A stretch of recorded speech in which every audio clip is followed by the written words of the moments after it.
Welcome everybody back to another session of Wrath and Glory.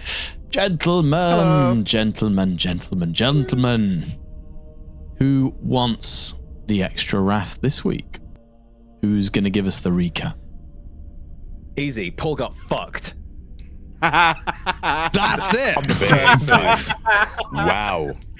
That's it. First roll of the day. 5 exalted icons, sending you straight to the deck graveyard, the Shadow Realm. Thank you. Very close to being annihilated if you didn't determine some of that away. Yeah. Like next time, you know how long it takes me to You could have annihilated characters? that. That's true. Yeah. Mm. You know how long it takes me to generate characters? Give me some heads up if you want me to think of a new character. No, we're playing fast and loose now. Session 0 clearly stated you're going to hurt. Okay, I made that nice and clear. You're going to hurt. You did make that clear. Yeah, you filled that promise on the first session, to be fair. Yeah. Immediately. Fucking hand eviscerators and melter weapons. Fucking already. God damn. Well, These look, servitors were equipped. sometimes servitors, they just malfunction. This stuff happens, okay? God, stop being so like weird about it. Yeah, it's just servitors They're just intestines. Yeah. Sometimes servitors malfunction and they need to be turned off and on again. And you guys did that. That's all that mattered. Okay, you were doing service to the Omnisire. Don't know if they're ever going to turn on again, but They'll be fine. They'll be fine. They'll turn them into rust buckets or they'll something. buff out. Yeah, they'll buff out. rip the fucking spine out. I'll buff out. Oh dear. How else are servitor skulls made anyway? Yeah, that's true. Usually with a little bit more care. I don't know about that. A bit more reverence, depending on the skull in question. I'm sure Heptex would know all about how to. Yeah, I was about to say, not like that 500-year-old servitor skull that we just blasted that one session. Oh god, yeah, the one that you just crushed. Sorry. Squish. Read that wrong. Can I just point out that Simon, very, not politically. When you use political guise very like effectively. What's that word? Anyway, but spin, something like that. But Simon made it a we when we crushed when we killed that 500-year-old servitor skull. Fucking the Psyker. That was spin. Single-handedly crushing this thing when we did it. Yeah, it was a group effort. Yeah, they were all holding hands. It's just a joke. We all agreed that was a good thing to do. I didn't agree on that. Don't you wee me into this. That was a different, much squishier time. That was a much squishier time. There was a lot more squishing happening. Like we didn't know what we were about then. We didn't know. We're like, oh, Paul can just keep squishing stuff, Paul. Just keep doing it. People squish. Yeah. Random robots squish. Anyway. I mean, he still just squishes people, so Yeah. not lots changed there. But anyway, Whoa, he throws. Stuff. Sometimes I throw people. you do. That's true. But you were telling us all about last session, so yes. Paul got downed. Yeah. Get your We ref. are tasked with trying to find out what is happening with the missing people, the missing new workers that are being ferried in to Tora Armus, Gilead Prime, to try and get all of the manufactorums working again, populated, to start manufacturing the very, very important resource known as ball bearings. Things cannot turn without ball bearings. No, exactly. So we found ourselves in a manufactorum after trying to go from one to another in guise. Paul disguised as a meek little Enochian, starving, trying to find the people that they'd heard about that were giving away fresh food or taking care of people, etc., to see if this was the source of where people are getting missing. We found a grate that looked like it had some scratches on, and before we realistically had much chance to react, thankfully Gerhardt gave the forewarning. Servitors surrounded us, engaged us in combat, and before Paul really got a chance to do anything, nearly died. Good. Argenta, Gerhardt, both coming into the rescue. Argenta killing one very quickly, and Gerhardt jumping down from the rafters in a really sort of cool way with the chains, etc., landing between Paul and another servitor, and also promptly killing it very quickly. So ultimately, despite it looking pretty bad at one point for Paul, with his guts actually, with his innards on his outers, we survived, got ourselves together. Obviously, Paul is no longer in disguise, has now opted to put his armor back on rather than wandering around in just a jumpsuit, which is now no longer the shade it originally was in.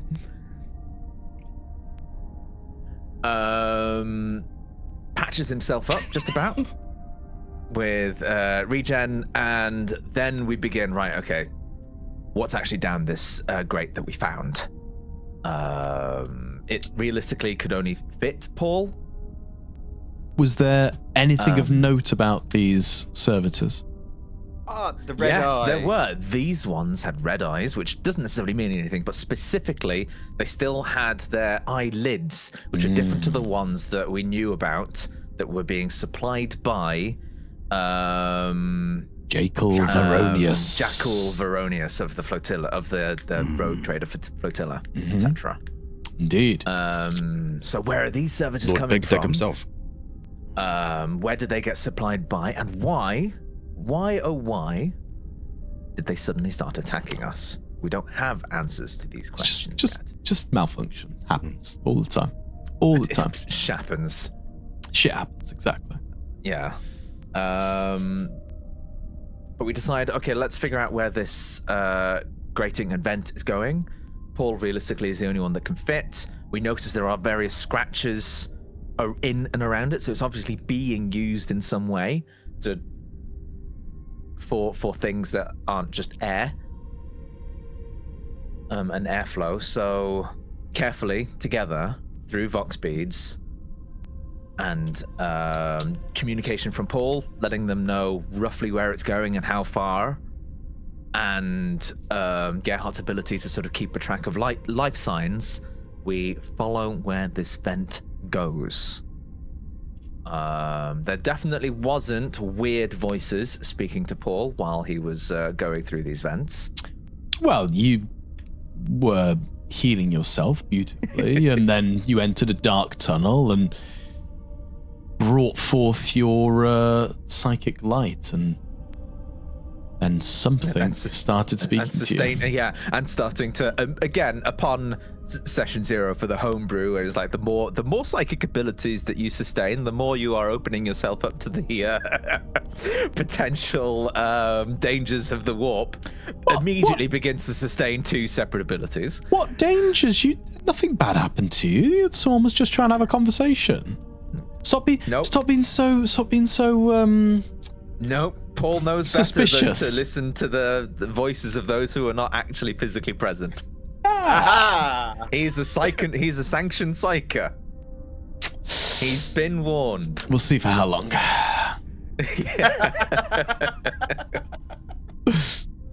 He's been through the training. He's been through the training. But eventually, Paul is presented with some directional choices, and with the aid of the eyes and ears from above in terms of what they see, in terms of where the vents are going to go from above ground, we follow it along a direction that seems to go to more abandoned manufactorums rather than to what appear to be more hab blocks, and eventually end up at what is effectively a dead end. At one point, the vent is crushed in by a collapsed building, but there is an exit from which Paul, with the help of Gerhardt, can scramble out and climb up about 10 meters to get back up to normal ground level. And then we try and sort of figure out what to do from here, what evidence we can see. Do they see any of the scratches or any of the tracks that Paul was following? And with everyone's help, we do. But it is also worth noting that before we leave this particular hole in the ground, Gerhardt is just about able to hear, very quiet, right at the edge of his perception, voices that appeared to be in discussion with one another, but we couldn't tell what they were saying. Yeah. So we hung about for a bit to see what would happen, but nothing. Yeah, nothing came of it. So we decided, well, let's go with one of the leads that we have before it goes too cold. Follow the tracks, which eventually took us to a manufactorum. Saw in an alleyway, looked up, lost the tracks, saw an open window, thinking maybe they climbed up and maybe whatever the tracks that we were following actually go through that window.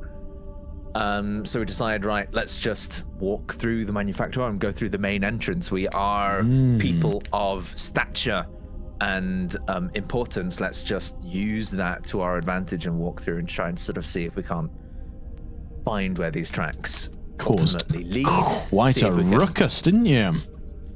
We did, but they should have been more disciplined and carried on with their work rather than distracted by just the mere sight of 3 people. But the sight of a space marine. I mean, that's a once in a million opportunity. That not many of them kicking about. Yes. So we cause a bit of a ruckus, but a member of the administratum who was trying to sort of oversee the functioning of the manufactorum eventually catches up to us in a panic, and we eventually make our way through their help the most effectitiously to the open window, and sadly do not see any more evidence of the tracks that we were following. So that lead had gone cold. So not to be deterred, we follow the administratum guy back into his office, walking through the panopticon. And learn a few things, learn a little bit about him.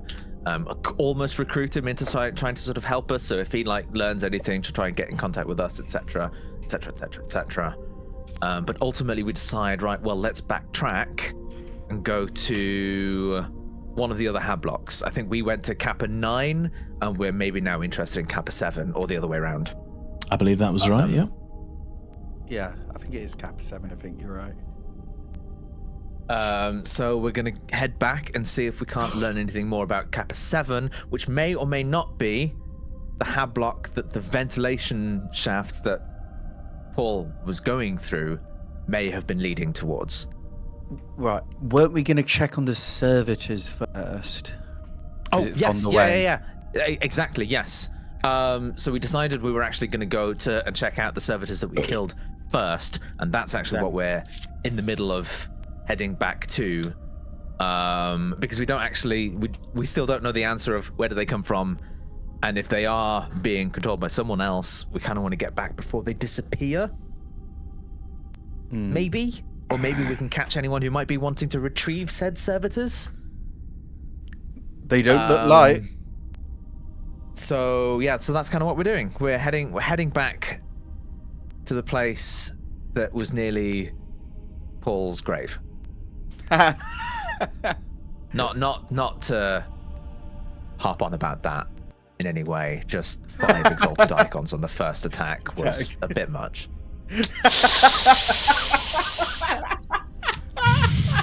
Should have full defense on a ruined. Yeah, shoulda, woulda, coulda, man. Oh. To go first before Paul got a chance to attack. Not one bitch or anything. Hey, you guys have got lots of wrath. Tommate Simon confirmed. I'm hearing, I'm getting a taste of kind of lemony, kind of lime, slight Oh, bitterness. Is Is it medicine? It's Is bitter it my own tears. medicine? It's the kombucha, you fucking hippie.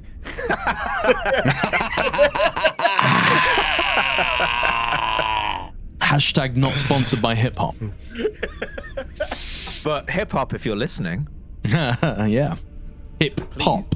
It's pop. Hip hop. We are open to hip-hop, sorry. offers. Oh no. That's a I've bad messed up start. already. Yeah.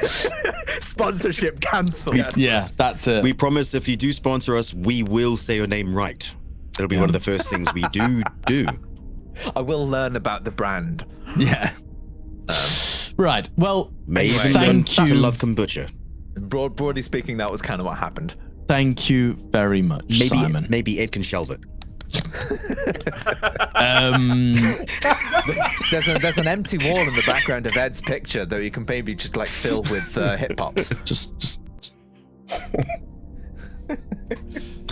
Right.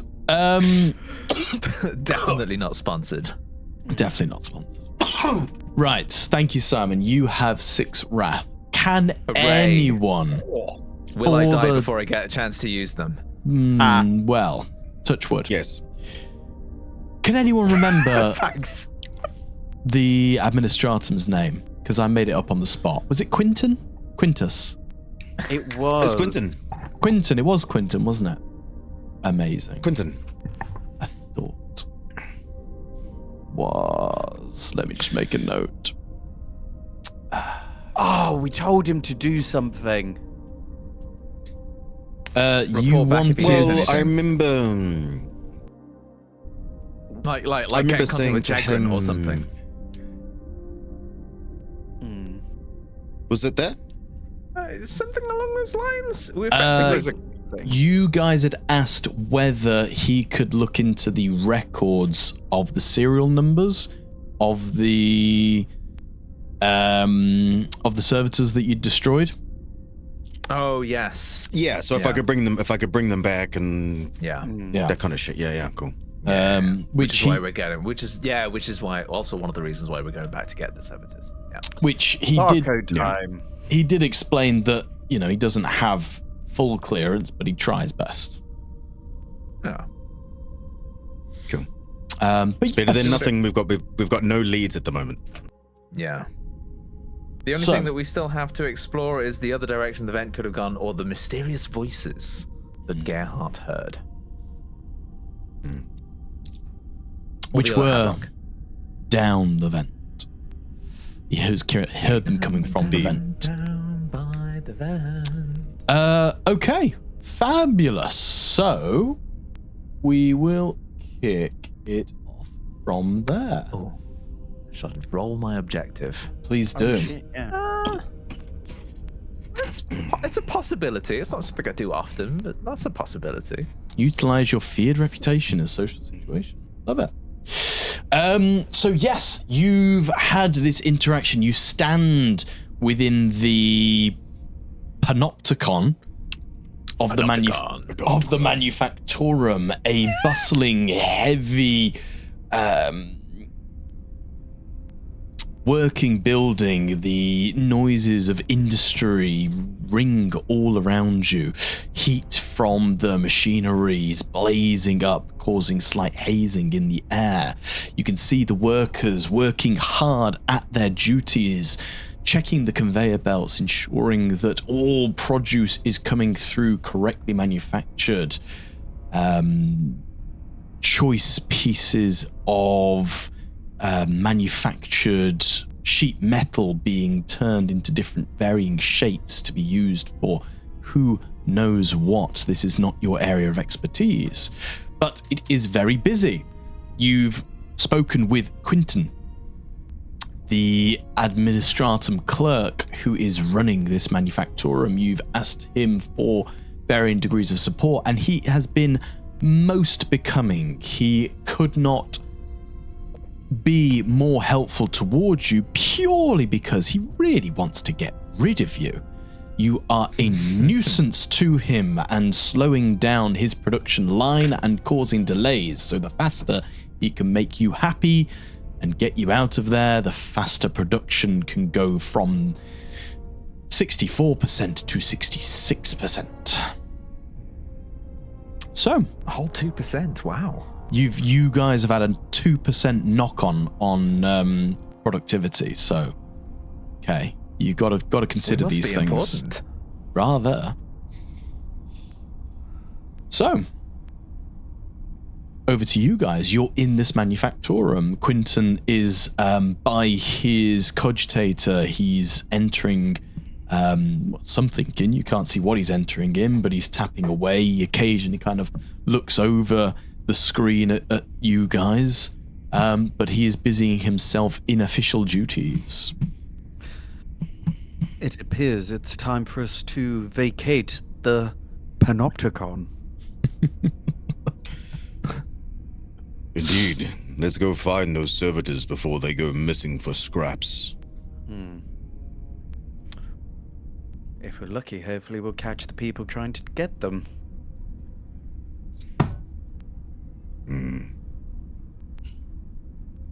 We've got two choices. We either head to Hab Block 7 after we do that, or we come back here.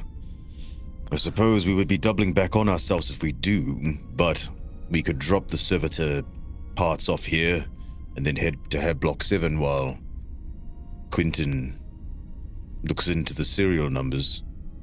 Well, actually, we could just write the serial numbers down and we could...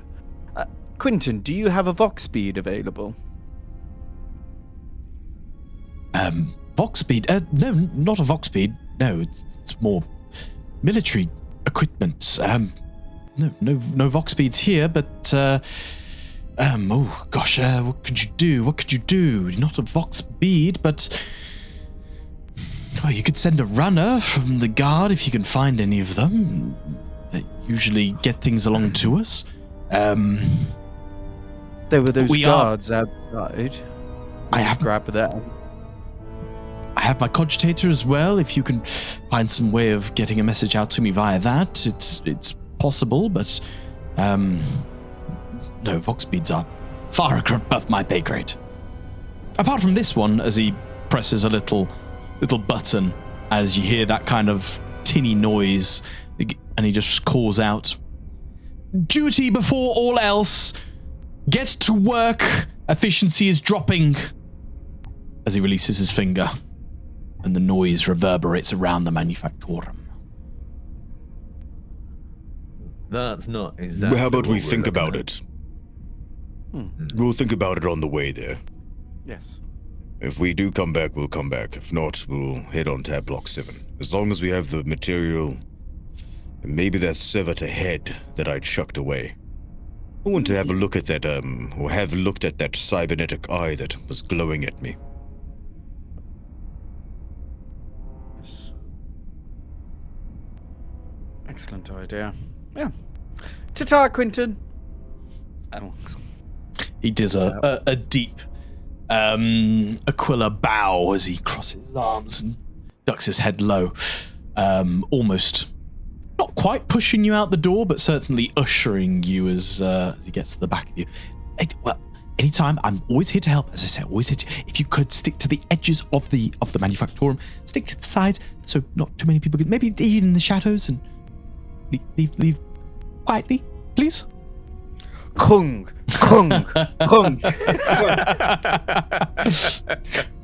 Quiet's my middle name. Is it Gerhardt's understanding that, and from what's been happening, that the reason why he wants us to be quiet is because we're so distracting that the percentage of his efficiency of his manufactorum is slowly sliding downhill? 100%. 100%. It is. Okay. Tora Armus is a very important city for the manufacture of lots of different things, including the ball bearings. There's been a huge issue in terms of manpower. Manpower is needed for efficiency. They need to get efficiency up to get the city up and running. and any drop in that efficiency is going to be looked down upon by those above him. So if he has the ability to control that, he will do. And the Archdeacon, of course, needs new underwear. The Comfy Archdeacon underwear. needs comfy they've underwear. been in great need for new underwear because the manufactorums haven't been working. Exactly. The workers can see us, right? Right now. Not really. So you're in that kind of central hanging. What was it?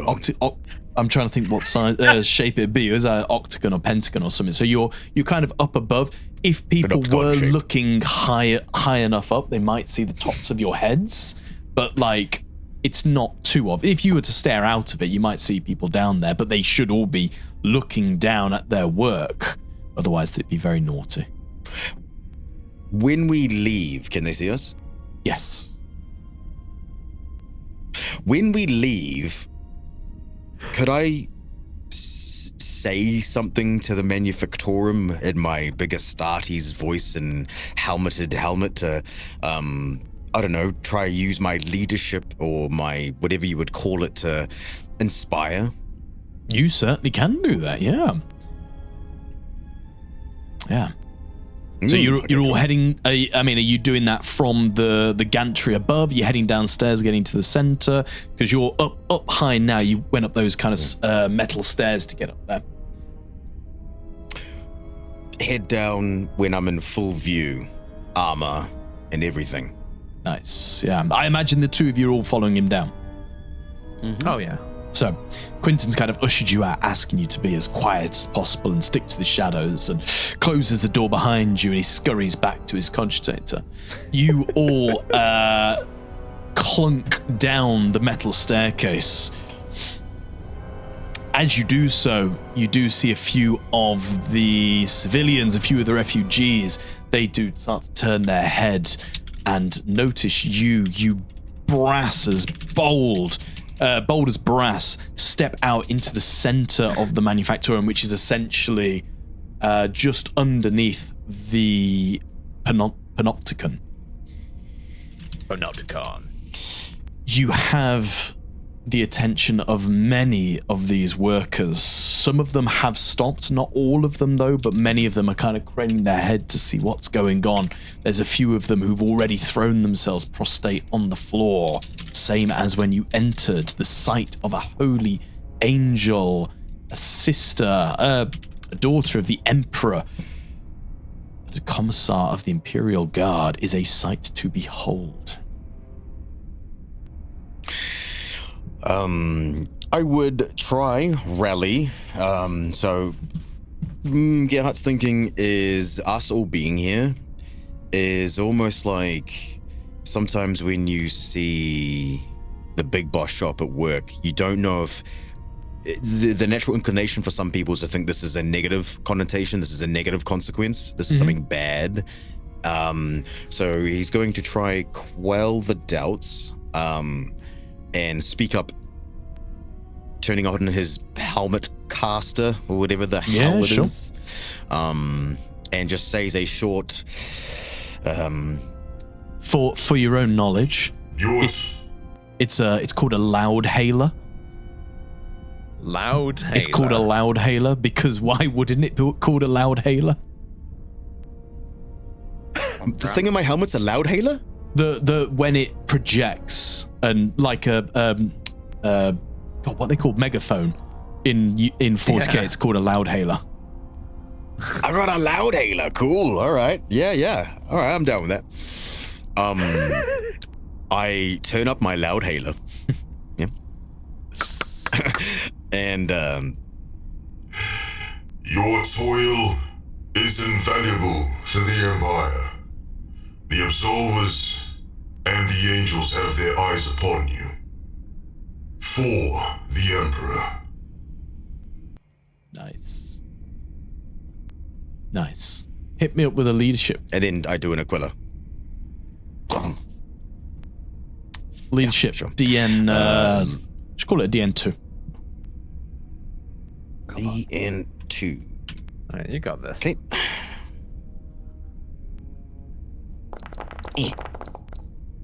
Uh-oh. Galaxy. Again, How? your run of How? conversations. Turn it I off. can't- Tom. I refuse to turn it off. The public want the What memes. have I done? Why? So Public, why? the booming voice of Gerhardt rings around the Manufactorum.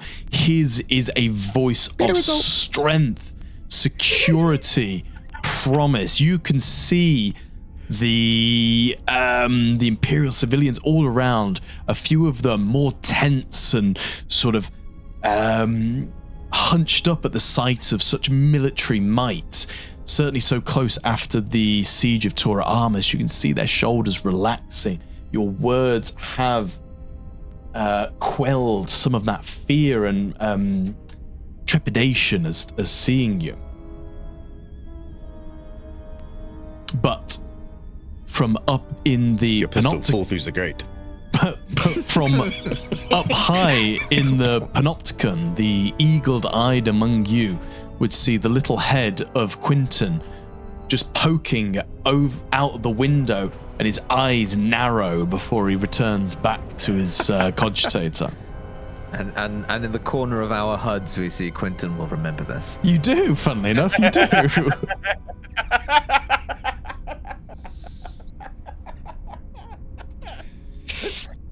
The odds are staggering at this point. Like, My it's- God. I don't know what to say. It's fucking insane. It's actually insane. I mean that's your thing. You complicate, and Paul somehow Dies. Hey, look, What I'm was it? is a whisker away from death every set. I'm gonna point out. I scrolled up to the next Gerhardt roll, which was 6 days and 22 hours ago, and he rolled a 2 on the wrath die. Okay, he didn't complicate. Oh. So I'm not having all these hacks. Whoa. Okay. He doesn't No, complicate you're just every turning- time. You're just turning them off just enough to have plausible Just I deniability. I see. turn them off just enough to not be suspicious. Exactly. Yeah, it's all about the nuance of GMing. Ed will not find out work. about this. Anyway, but that happens. Some of them return to their work. A few of the ones closer to you, they kind of reach out in reverence, trying to touch the blessed ceramite of your armor, the sight of a holy angel of the Emperor. It's overwhelming for them. Some of them brought tears of joy. You have thoroughly I will reach my roused fingertips the out to these populace. people. Just the tip. Just the tip. All right, Yeah. that's all they can take. Like a rock star, you know, Yeah, running yeah. along a sea of fans. Nice. I like it. Cool. Anything Feel else my you do there? ceramite. I think I've done enough. Paul Argenta, Before I complicate and blow this place up. you see this this display from Gerhardt? Argento would just turn to put. Oh, so much for leaving quietly then. But if they feel inspired, maybe we'll undo some of the damage that we incurred. Paul would say quietly back to Argenta as they're walking through the Manufactorum. We can only hope. Only hope. Wonderful. So you head out back onto the street. The Manufactorum, it does back out onto a busier street. The roads are wider, a lot of the rubble and detritus has been cleared up. You see the comings and goings of various people, changing shifts, changing roles, some coming into the Manufactorum, some leaving. It is a industry that never sleeps, especially in this turbulent time where they need to get everything back up and running. There's a few have we discussed what PDF's called? What a PDF is? Is it a non-editable digital document? It is not a non-editable digital document. I was thinking of the worst one, but it's not that. Thank It's God. not that one, no. Yeah. P- I knew PD you were going. I was going to say it too, but I was like, Sorry. we're trying to be sponsored by kombucha here. Yeah. If we say it enough, Will it happen? hip hop. Some cannabis-based company, please sponsor us. Just any drug-based company. Sponsored by Xanax. Yeah, Pop, when your local water just isn't trustable. exactly. Sponsored by Tylenol. So PDF for the 40k, PDF is the Planetary Defense Force. So you've got the Astra Militarum or the Imperial Guard, who's like the local. Sorry, not the local. They're like the fighting force of the Empire, and then the people who generally stay on the planet and look after it day to day, kind of like almost like a local militia, a bit better trained than local militia. They're called the Planetary Defense Force. So you've got that kind of double element of military presence, but. And the PDF are like they're not just one planet. Are they across Gilead, like multiple planets? You'll see PDF. Yeah, so each planet that is imperially held would have their own planetary defense force, and what that looks like and how that looks is going to change depending on the planet, depending on the planetary governor, what the resources are. It's planet police. Kind police, of, yeah. It's like a 2026 America Planet Police. You know, they're a bit more brutal. You see, on Enoch, Ministorum has lots of PDFs. Lots and lots and lots of PDFs in the Ministorum. Yeah, I've heard about that. Yes, Ed. The on Enoch, the PDF are very naughty, aren't they? But yes. So we're out on this bustling street. We see some PDF guys. We see some people share shifts are swapping, etc. Blah blah blah. yeah, you can see people coming and going, following the main street back towards the hab blocks, and of course there's the alleyway that you guys came from as well. So, what do you do? We head back. Heading to back the alleyway? to.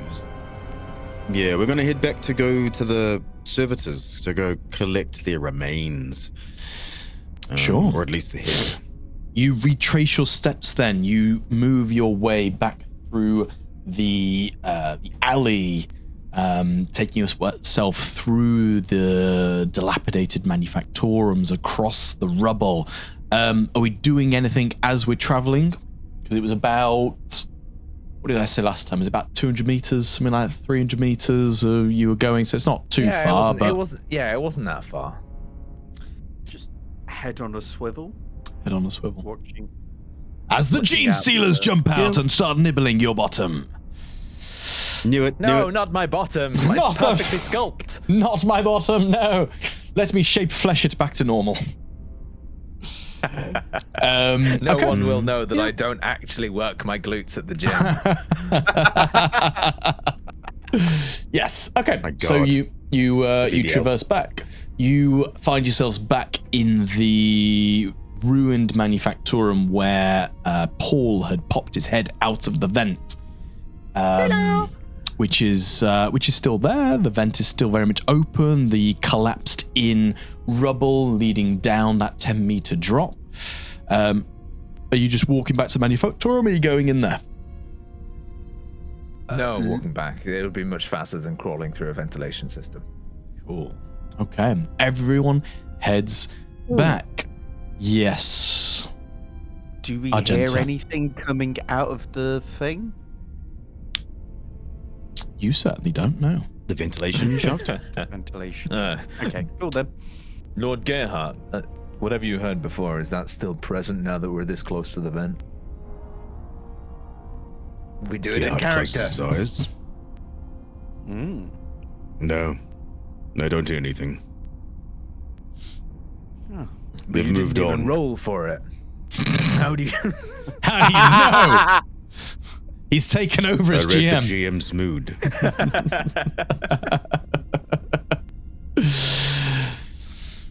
Yeah. But you head back to the recycler plant, which was the manufactorium that you were in before. It was the recycler plant. As you traverse across Tora Armor's back to the recycler plant, as the tall edifice of this building starts to draw out in front of you, you see the entrance, and the two Imperial Guard soldiers are back at the door. But as the one smoking a low stick sees you coming, looking at the white and red armor of Gerhardt, he quickly grabs his mate by the collar and starts shoving him in a different direction, keeping his head down. Gerhardt did kind of recruit him onto this super secret mission. Very secret mission. Oh, actually, couldn't we, my lord? Couldn't you get them to transport the servitors for us? They seem to be willing servants of the Emperor, We could. or at least the barcodes.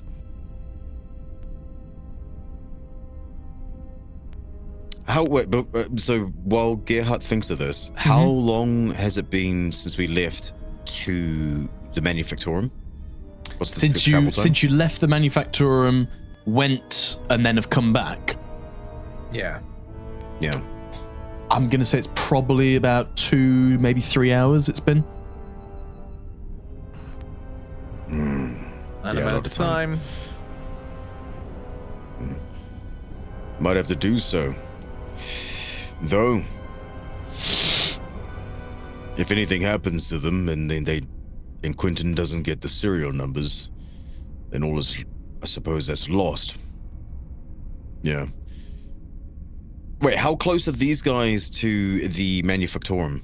So they were outside the Gravediggers. They were outside the door, so they were guarding the same place they were before, so they were right outside it. They've seen you coming down the road, essentially, or make your way through the rubble. Visually, I don't know, maybe 40 meters away kind of thing. As you turn a corner, they've spotted you, and they know the drill. They know what's going on. They don't want to get involved, and have just said, no, we'll leave you to it, guys. I would like to hail one. I'll go, You, soldier. Wait. They both stop. One takes a very long drag on his low stick.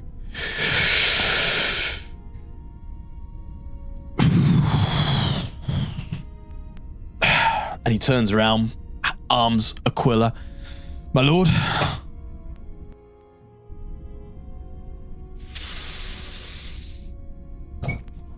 How quickly can you run?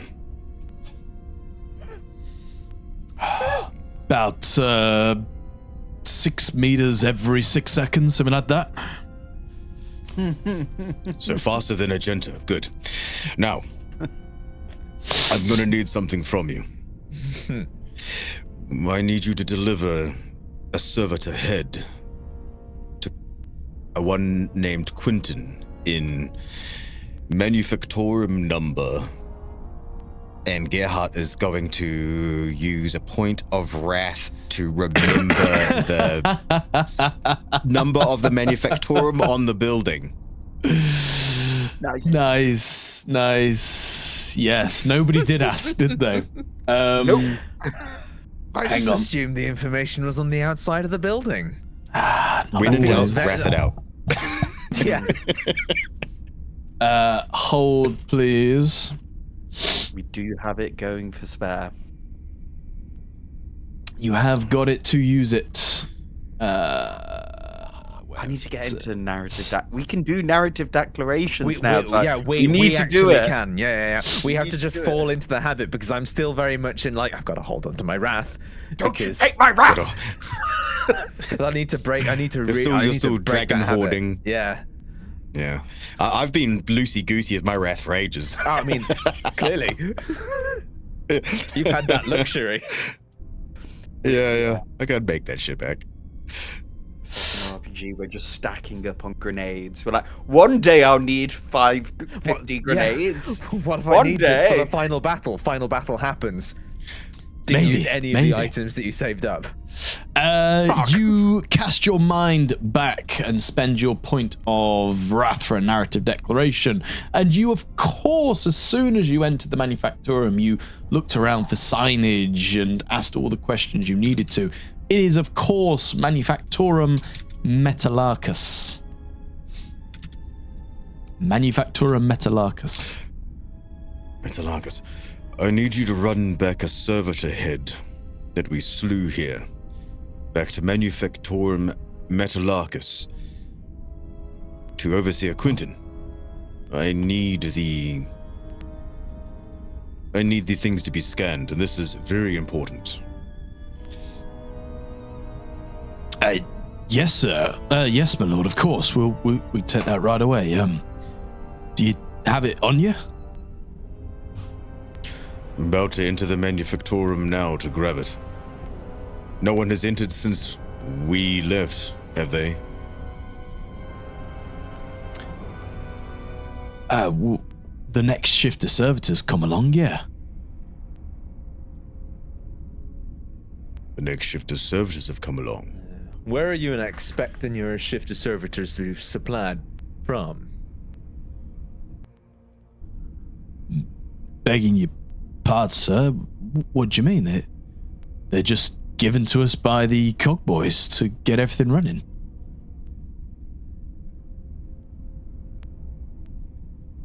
I don't think they get supplied from anywhere, unless they've got a station here on Tor Armas. I think most servitors come from that that planet near the sun. What's it called? Big red one. Avakers? Ah, that's the Badger. Oh, you have those. Huh. Well, Yeah. Just 6 foot making- tall, just 12 making arms. yes. Badgers, yes. I guess we can always check if these ones have eyes or not. Well, we got to find out if these new servitors haven't cleaned up the mess of the old. Be right with you, When it- soldier. I'm gonna when are you see expecting firstly the if next these.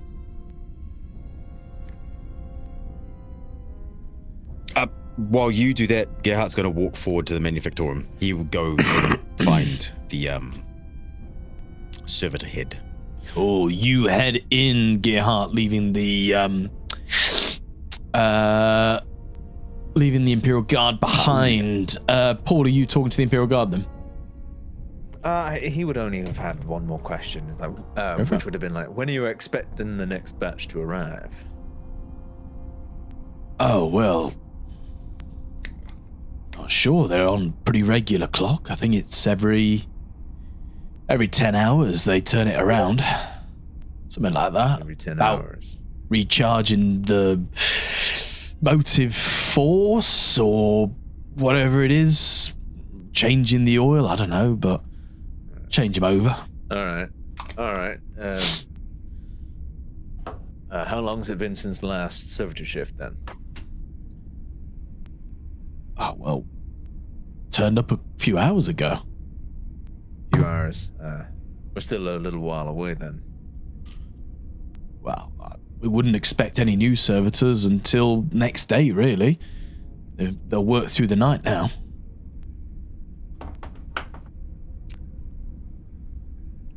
Of course they will.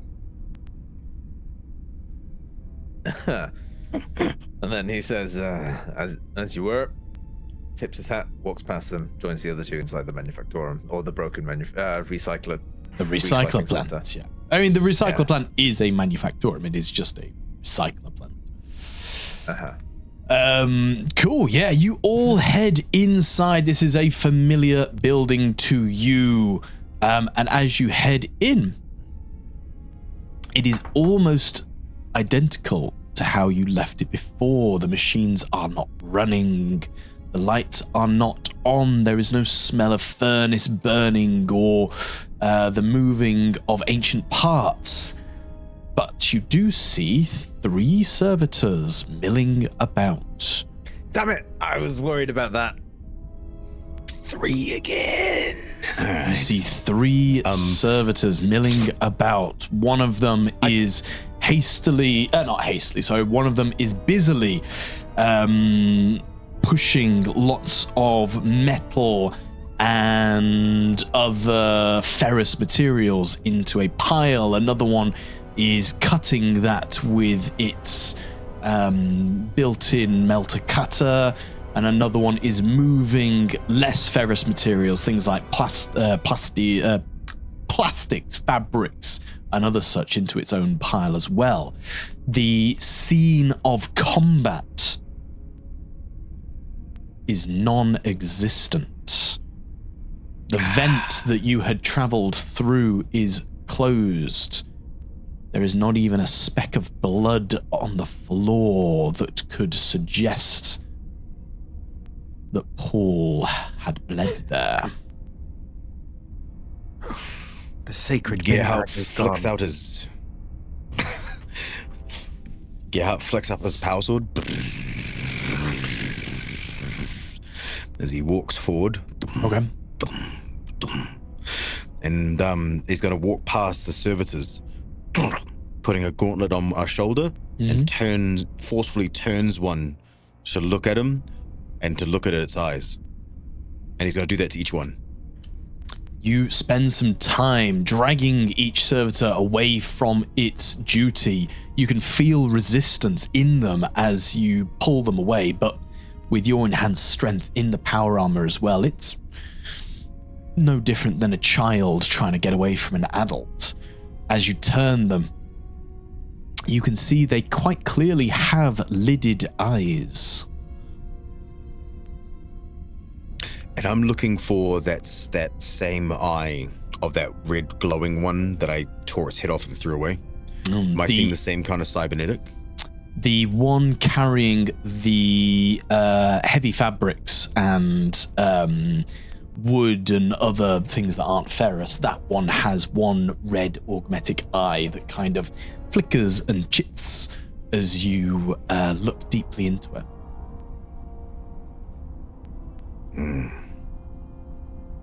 About your business, as Gerhardt kind of speaks to the last one, and then let's go. Turns to Sister and Paul as they're walking in. The whole ordeal, our combat, Paul's guts on the floor, the servitors, the head, even the shaft that he crawled through, all cleaned up like nothing had ever happened, all in the span of what? 4 hours. That was a quick turnaround. Something's clearly happening. I have a thought, if you wouldn't mind giving me some backup, just in case. Mm-hmm. And Paul walks up Of course. to the grate that he was previously inspecting and goes to interact with it. But he'll say, I'm going to see what happens. Let's see what they do if I do anything with this railing. Or this grating. You step up. You step up to the grating, and as you do so, from one of the servitors, the one who is cutting the sheet metal with his melter, you just hear some words coming from its dead lips. From the bleakness of the mind, Omnisire save us. You go to interact with the grate. It lifts. Nothing has changed about it. You still see those telltale crimpling, slight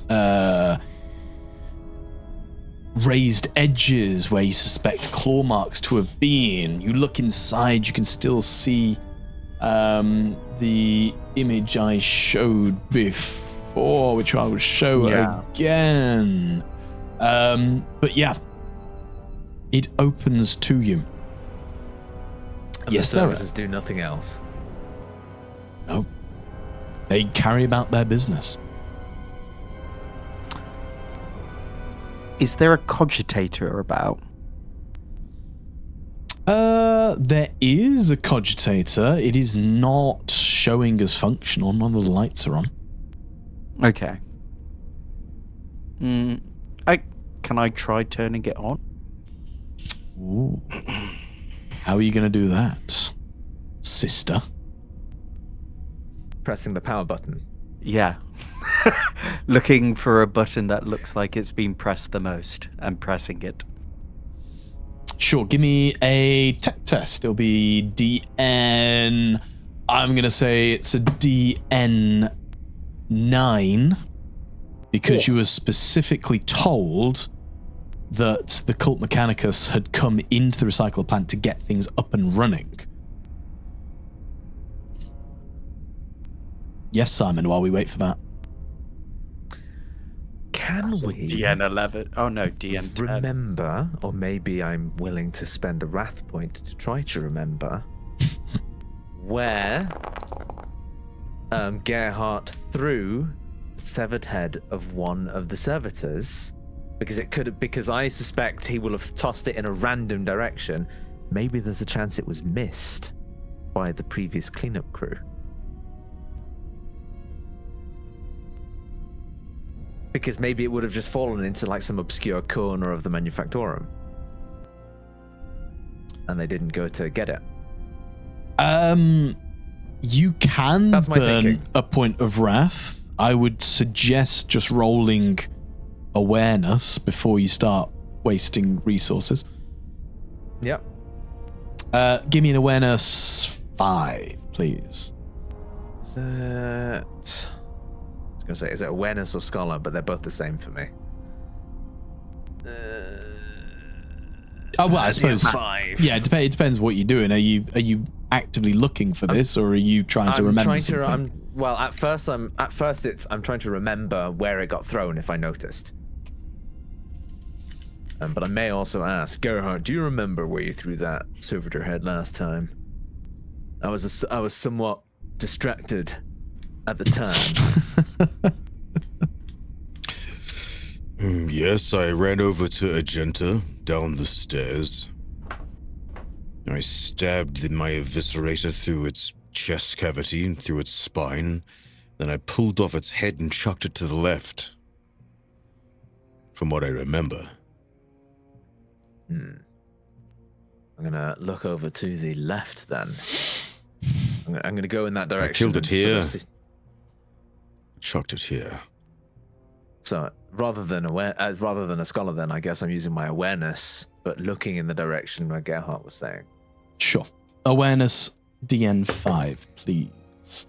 While you're rolling that, Ed, Argenta, you are at the cogitator, which I'll move you up towards.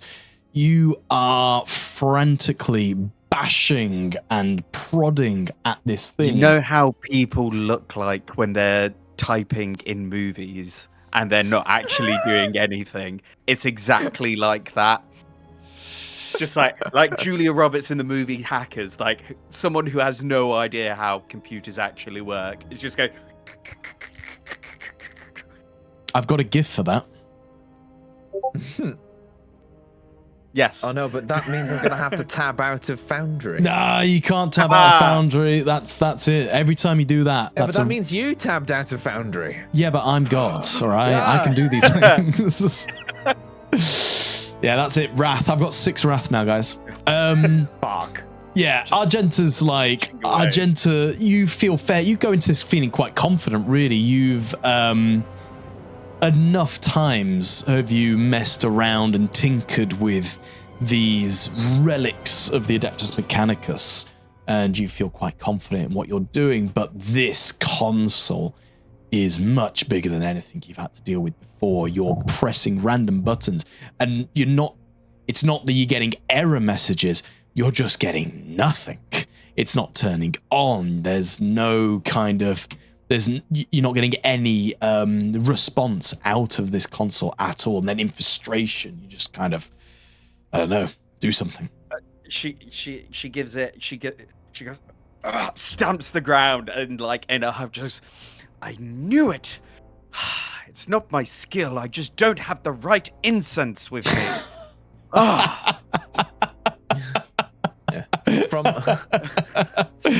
I'm not the problem. It's the machine's problem. Have you made sure it's even powered on? Like, have you made sure it's plugged into the wall? That's Paul- not how. Paul That's called not how from down machines below. work, Paul. It's all about the incense, okay? Ah, my apologies. I do not know any better myself.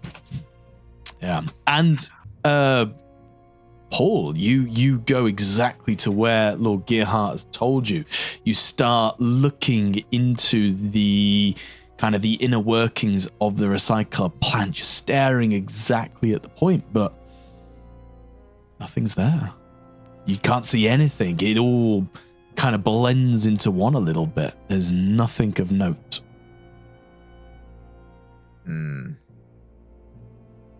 I can't find it, Gerhardt. The cleanup crew is clearly thorough. Well, I suppose we can't find the origins of these servitors. So, we're left with Hab Block 7. Or the tunnels. We could stage an ambush for any of those who go down the tunnels. They're not far from here. Or we could go to Hub Block 7 and 9, where people have been taken from. However, once again, we'd be waiting for people to be taken. And more than likely less to happen with an absolver, a sister, and a commissar around. We do stick out, especially Sister Argenta. The clanking of her armor can be heard from miles away. Indeed. Perhaps we could send Paul down the tunnels and then we can trace him with your specs.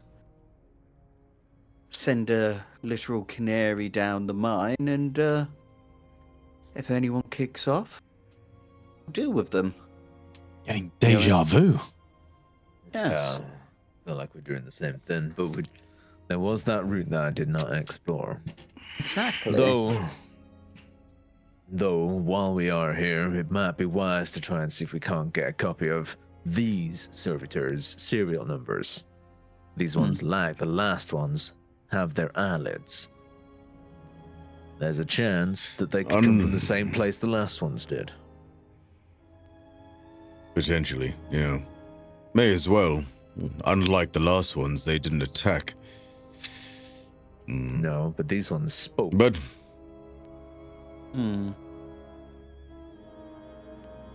Which is yes, unusual it is quite odd.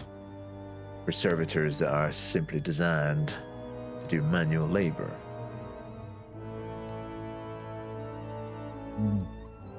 Do you know which one spoke? I was dealing with the Great. I was hoping one of you two would have spotted that. Did I notice which one spoke? You turn around to look at the servitors who are diligently doing the Emperor's work. And as you do, one of them comes out with, "Only flesh falters. The machine is never corrupted." As it's carrying, as it's carving up this large sheet metal.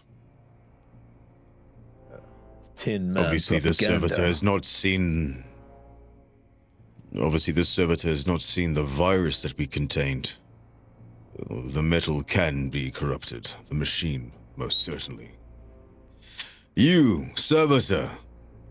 Serial number. Hang on. I'll just drop these in for ease. You got tokens on the map now to show you where they are. Oh yeah, so they are. But yeah, you're speaking to the one who's just uttered something, a Mechanicus chant under its breath.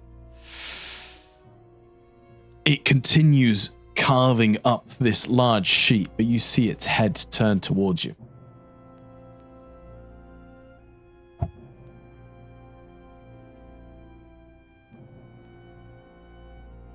I missed if you said anything else, sorry. Oh, I just said you, servitor. Serial number. Oh, sorry. It arms drop to its side and it just goes 1, 2, 3, 4, A, B, C, D.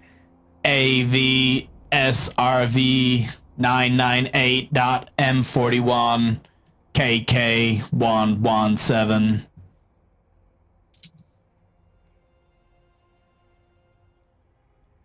All right. I'll write that down in the replay.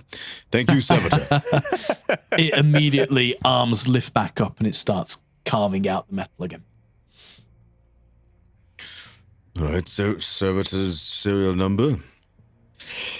Now, we've got the tunnel towards Block 7. I think it's probably worth taking a look if you're willing to do so, Paul. Once again, Sister Nedginter and I just cannot fit. Me as well. Same procedures last time. I head down, you track me. I'll be on the box speed. Yes. Pretty Any much. danger, do let us know. I'm sure the angel Not that over we could here do anything about it. Ah! That eviscerator could probably do some solid digging. Oh, God. That's a holy relic. Sister, the weapon bestowed upon me by my brothers is a holy relic and not a simple shovel. To disrespect the machine spirit like that would be the end of it. They are temperamental. They are like an artist's paintbrush, painting only in the brightest of vermilion. I've seen that eviscerator cut for a lot of things. I feel like a bit of dirt wouldn't... Well, definitely wouldn't be the worst thing that it's cut through. But I agree we shouldn't make misuse of the Emperor's gifts. I just rather we did lose Paul, but, you know, humans we are a dime a Paul dozen. throw a Lieben Rust tank. I'm sure he'll be fine. As long as they don't get the surprise on me, I should be able to fend for myself. Well, you've got your Stares flak off jacket on vaguely now. into the distance at roughly where a GM might be located. Well, you've got your jacket back on, you're fully armored. Keep your light lit. We'll follow close. If you're in trouble, I'll run to the closest entrance. Cool. So, Paul, Roger that. are you heading back into the tunnel? I head back into the tunnel. You head And back before it into the gets- tunnel. And before it gets too dark in advance, I will conjure my psychic torch. Hit me up with those dice rolls. That is now a DN4 because I am holding on to regeneration. You certainly are. And it's still 2 wrath die. Oh! Still Is doesn't it 2? count. Because you're... You'll need Why? to No, manually. it's I still have the effects of the traumatic injury. You need to manually that's only- change it from yeah. 2 to 1 because it's hard. Oh shit! Yeah, I yeah, forgot. it's hard coded into the Yeah. game. actively dying. Yeah, I can't. Yeah. I All right. have tried to do it myself, and it's beyond me. All right. Yeah. No, keep reminding me because I totally forgot. But luckily there was Help us, Russell. Luckily, No perils. No perils. So, No that's perils. nice. Yeah. Amazing. But what I'm going to shift one for glory Yay. and one for potency and go for the increased range so that I Wonderful. can move it up to 10 meters away from me if I need to. Lovely. Describe what this looks like for the audience, because certainly Argenta and Gearhart haven't got a clue. You guys have seen me do this before. But yes, Paul will just take a moment. There's a small ripple of energy that sort of passes through him like a slowed down shockwave as he snaps his fingers, and just above his hand, blink and you'll miss it. One moment there is no light, the next moment there is, and it just is. And it's this strangely amber but shifted slightly towards purple, ethereal light that generates and casts a light around the area. And then just as it settles, Paul just moves his hand slightly to sort of directionally, with the power of his mind, move it ahead of him down the shaft. Nice. All right. I'll see you on the other side. Noted. And if you need me to just randomly shoot at the ground, I will do so. We'll let you know. I'll keep that in mind.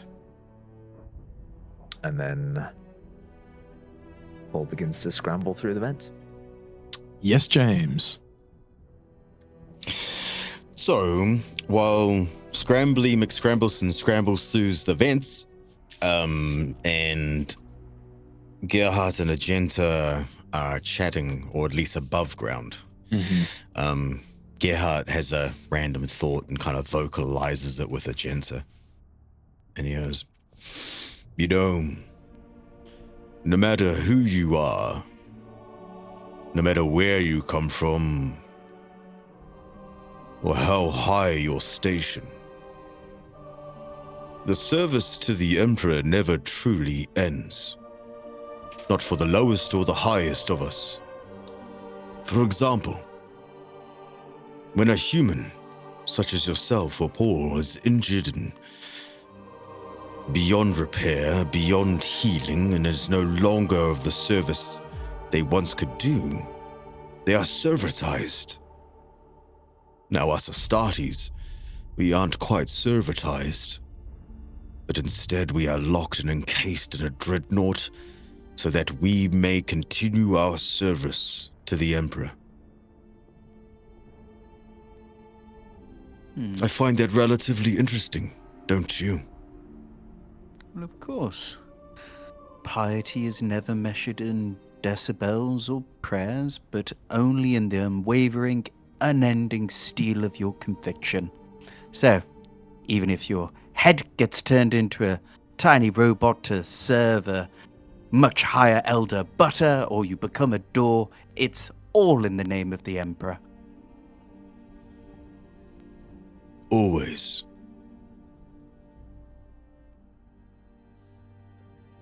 Nice. Does that It'll count allow as your me- objective. I was wondering if that was the line you were casting out. ruminate on the divide between mortals and Astartes? Cool. I think that was pretty good. Yeah, it was nice. I like that. Yeah, but so yeah, we head back through the tunnels, or Paul heads back into the tunnels. Psychic torch at the ready, illuminating the way.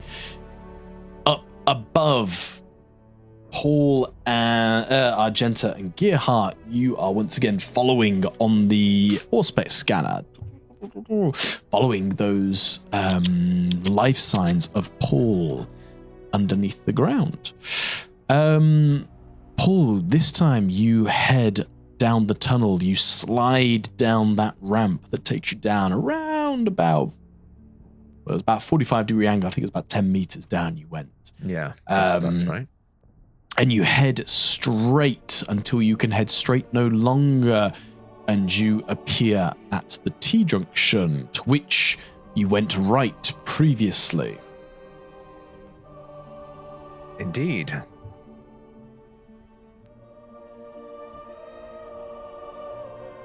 And obviously, I choose to go right again. Yeah.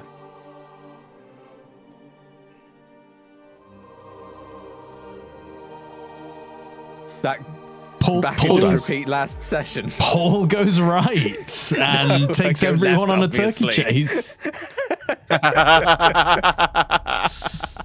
The GM gains a ruin. No, I go left, of course, and I start heading as quietly as I can in the direction that we didn't go last time. So, of course, by the time when Paul does get to the T-junction, he'll click in on the Vox speed and say, I've just got back to the T-junction and left now. What do I see from my vantage point in terms of how the left side of the vent looks? Does it just go straight like it would have done when I went right last time, or is it longer? Is it shorter, etc.? I'm going to give a description about what I can see. It's a very similar scene that lies before you. These are straight lines of corrugated metal dotted with the occasional grate allowing air into various other places, but it's very, very similar to what you were seeing before, with a long straight narrow-ish passage, but this time taking you towards the hab blocks instead of into the manufactorum sector. Cool. I basically let them know. Seems like it's a straight shot for a while. I'll keep on going until something else occurs. If you guys are having trouble getting in and following me, let me know and I'll wait.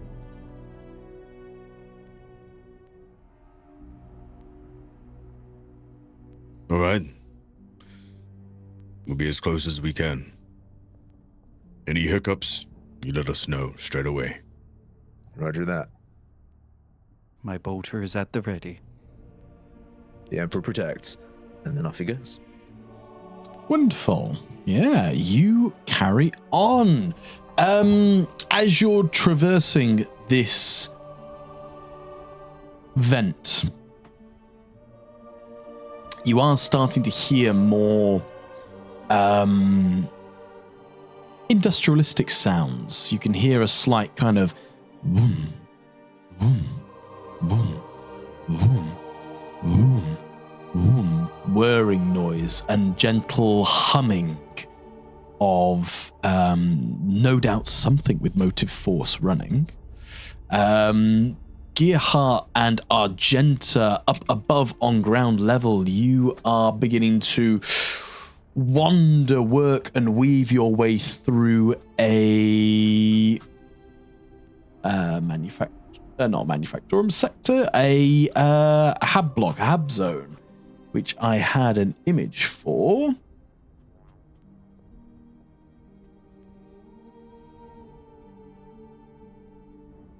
Mm-hmm. But as with all best laid plans of mice and men, Well, Jens pulls out her notepad to just write down the number of the hab block. you Block are 7. indeed on hab block 7. Here it Perfect. is. Let's see if I can quickly add this in with a purry cat in my ear. Is it helping? Absolutely setting the not. scene? It's super distracting. Meow. Oh, Klaus, you're not super distracting. Super distracting. Meow, bitch.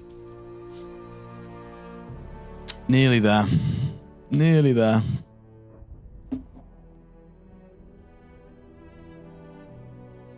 Downloads. There it is. This will be totally worth it, guys. I'm telling you. Totally worth it. After all this build-up, it better be the most pretty map we've seen. Yeah. Shax. Hey, actually, You see Actually- that kind of situation where dilapidated metal, corrugated iron shacks around, interspersed between the rockcrete buildings that are of a more structurally sound setting. But Paul, you're beginning to hear the noises of, well, noises. Do you want to do anything? It's a new development. I'll let them know. I go. Seems like I'm approaching some kind of machinery, whirring, rhythmic. I'll keep going until it stops me from continuing, and Paul will continue to go. Perhaps if you hear voices, Paul, it may be worth to take a stealthy approach. Of course. I'm not intending on barging in. That's your specialty. I'd hate to take that away from you. Why, thank you. I'll be sure to kick the doors in when necessary. Paul, Argenta, and Gearhart, as you traverse above through these mottled streets of Tora Armus, you come across lots of different people, clearly of imperial beginnings. You see some younger children, little what they called urchin types, running about in the dirt, running about in the streets as they see the two heavily power-armored units walking towards them. They scarper, running down tight corridors, diving into holes, getting out of your way. You see the occasional malnourished, almost starved bodies lying in the streets, barely moving. You can just about see their shallow breathing coming through. You're entering an area that is more about humanity, I suppose, than industry. Well, or lack thereof. Lack thereof. Do I see that little ungrateful bitch that I brought back to life that fucked off? Not holding a grudge or anything. Roll me a d6.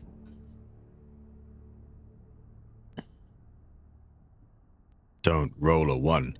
Don't roll a 1. Roll a 1. Roll a 1. Roll a 1. Don't roll a 1. Nice. You look out, and for a moment you think it's her. The hair is very similar, this dirty, shaggy black. Hair cut short, but as her face sort of turns up to look at yours, the chin is much sharper, the nose more elongated before she dives out and away from you. Did you see the schnoz on that one? No body shaming, thank you. Okay, we can't all have beautiful noses. Well, you know, what's left of mine? But yes. So, but yes. Well, I thought I saw that little rapscallion that I cured earlier.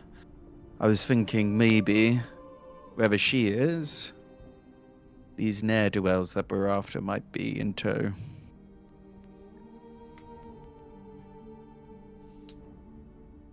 At this point, it's hard to figure out who it is actually we're looking for. I think one of the only leads we had was maybe those voices down in the tunnel. Oh. Hopefully they're still around. We should be looking out for people who are giving out food. What if those voices were the cleanup crew?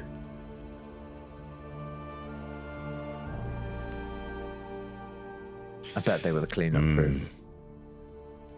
Look at Tom's little face. If only our psycho was willing to go back in those tunnels.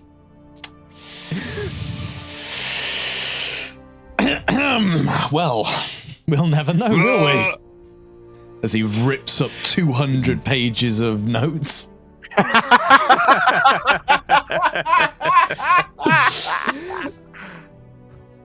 The main problem we have I think our first plan was relatively solid. Try to get Paul picked up as, one of the rebel to save. But the way we currently are, we generate too much noise. We're looking for subtlety. We're looking for subversion. We're looking for people being taken. They're just not going to do that when we're around.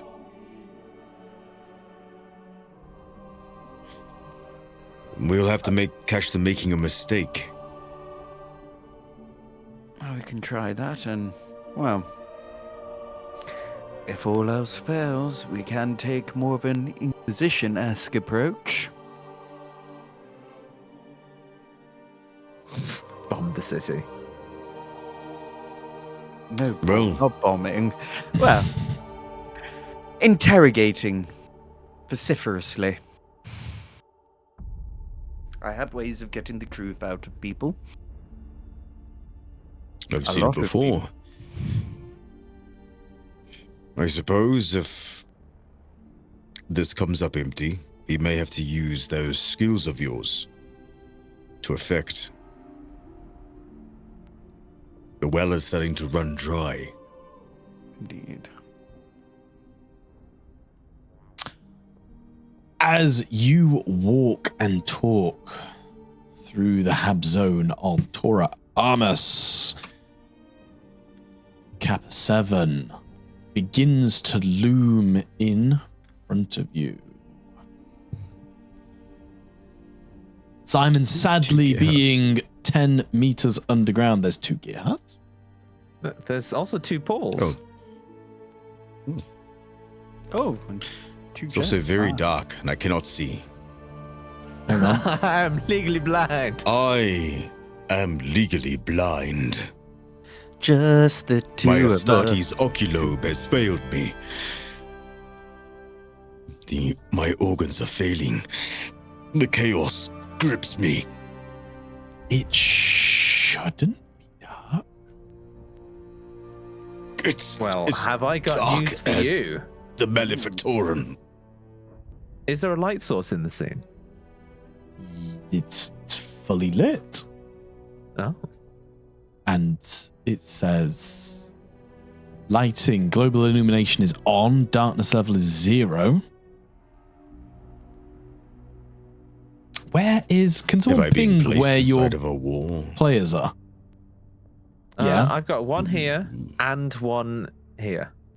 So Simon should be pure darkness. Because It is, you're yes. underground. But I also have a token here. I can't is not minus 10. see that token. Hang on, that might be a me issue. Let me refresh. But you've all got 2 tokens, it says. You said. I've got 2. Oh, I'm Oh, moving. no, I I'm do, re- yeah. Oh, now it's turned into 1. Okay, that's good. F5, just in case. You know what? That's probably a good shout. I'm going to refresh. I will If in I will doubt, point F5 it out that this map was giving me a lot of problems. Ah, weird. I had a few maps that were like that. It is continuing to give you problems. God damn it. Can you see my anything? F5 still... No, No. nothing black. What about that? Oh. Can you see anything now? Now I see a grey. I see hang grey on. canvas. I see grey canvas and a bunch of Oh. people above me. Dude, I see like 7 Agentas and 2 Gerhards. What? There is a big pile of us. Let me take a screenshot. Wait, hold on. When I clicked on my I Yeah. clicked on my other token, I could see a big pile of us. When I is click just- elsewhere, I can see both tokens, and when I click on my other token, everything's gone. It is an orgy of Imperial servants. Gerhard and Agenta are. There's a lot going on here. Mm. Yeah. Oh. Oh, you beat me to it, but this is also what I see. Oh, wow. Why? Yeah, that. Wow. Why? Yeah, that is what. Okay. Can you not- delete all our tokens and put us back in? I can't even select all your tokens. I'll delete those ones.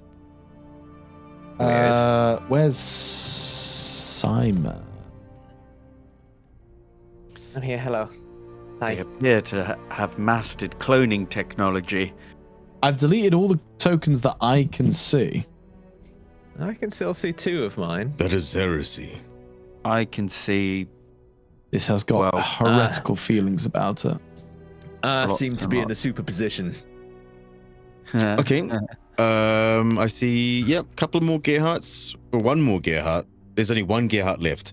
And I can see a Paul and a few more against. Yeah, I I can think there's see All one two stacked gens, up on top of each other. one Gerhardt, Gerhardt. 1 and 2 me. Right. Problem averted super quickly.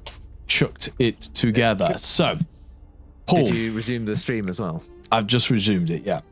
Cool. Paul, Brilliant. you are around 10 meters underground, so I'm just going to go with Argenta and Paul for now. But as you traverse through this hab zone, you come across a larger standing block. On the lower levels, you can see a few people dotted about. One of them looks to be running some sort of shop with various items strewn about the desks.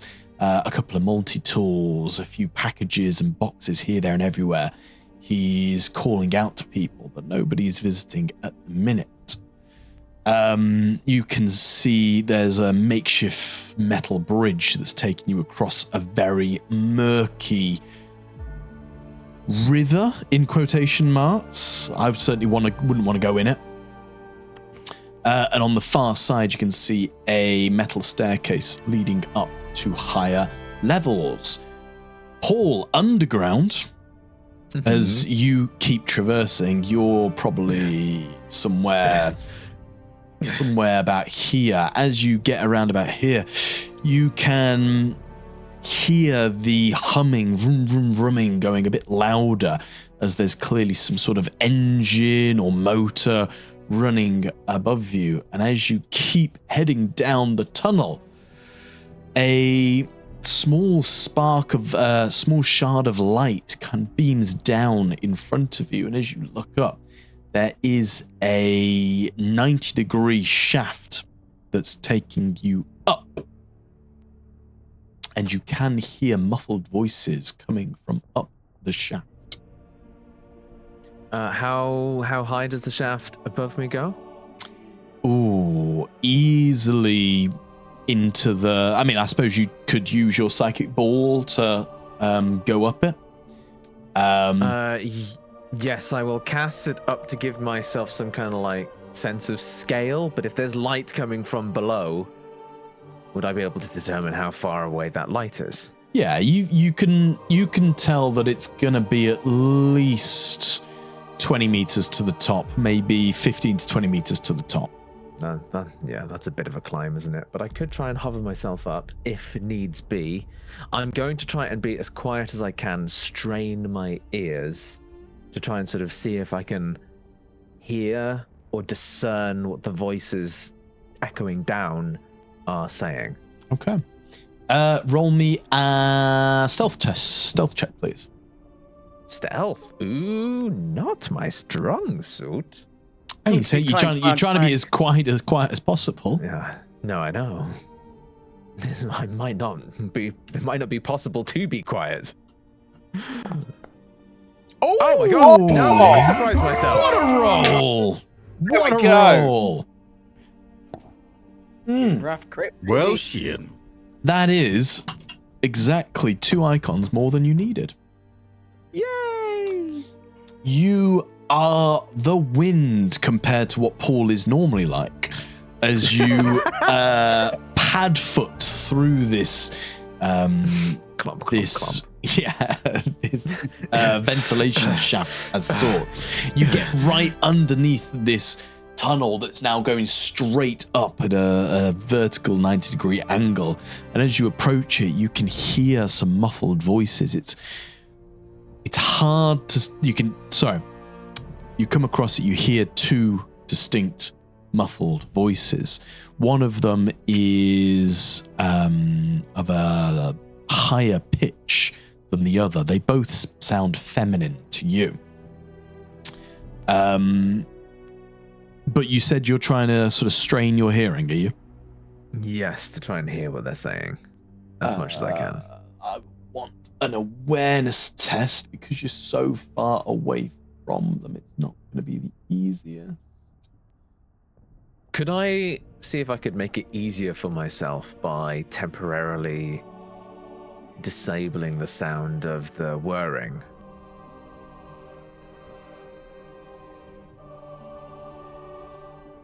Yeah, sure. I like that. So I'm What going does that look to like? try. So it's going to again be manipulations of the warp, Mm-hmm.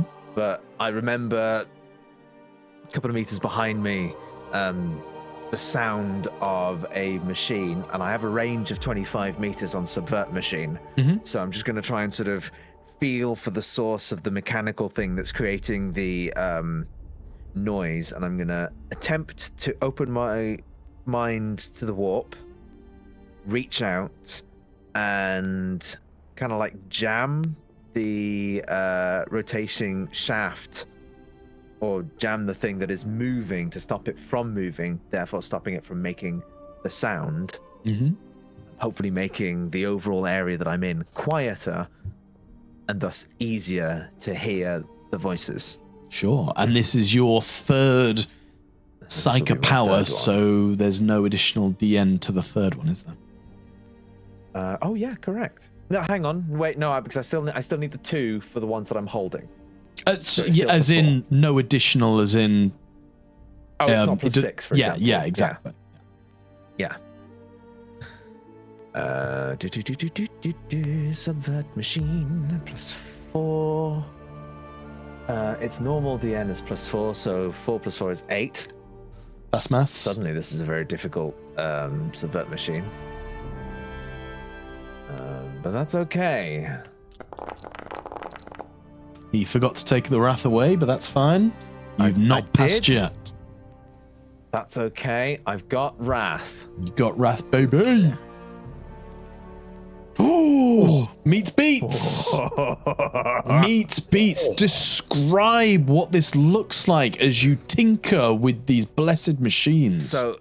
So I feel out, and I get the distinct sense of spin. I don't exactly know what it looks like, but I know what it feels like through the warp, weirdly. And I just concentrate on the sensation of expansion, and I expand the shaft into a portion of the shaft into the walls that it's around, increasing the friction to the point where it just stops. Sure, you go from hearing this boom, boom, boom, boom, boom, humming noise, the expansion or contraction, I don't know which one, but one of them starts to grind as you hear a scratching noise as the blades push against the metal until finally they go and jam in place. So they are going to be like that for a minute, because that's as long as the ability lasts for. It's not something I sustain, it's just an instantaneous, just blip into the warp and close that channel off again. And it's a good thing you rolled so well on your stealth score. But that happens. Yeah, I mean, who knows? Who knows? This might be an old place, like mechanical machinery might grind all the time. It's a good thing you rolled so well on your stealth score. Right, I want an awareness test then. It'll just be add DN3 because of your warpy shenanigans, please. All right, DN3, Wrath 1. Oh, Wrath 0. There we go. Oh, okay. I'm rolling hot today. Wow! Wow! All Very right. nice. Just because I hit you so hard last time doesn't mean Karma, bitch. karma, bitch. I Exactly. deserve this. Nice. I'm going to shift for a better result. Like increased clarity of sound. Nice. Yeah, you raise up your ear to this shaft and it's like an echo chamber as the words above reverberate down all the way, not missing a beat. And you hear this. Please, Alara, I'm so hungry. I haven't eaten in days. No, then. We mustn't. What if the overseers find out? They'll string us up, and anyone who knows us just for associating with them.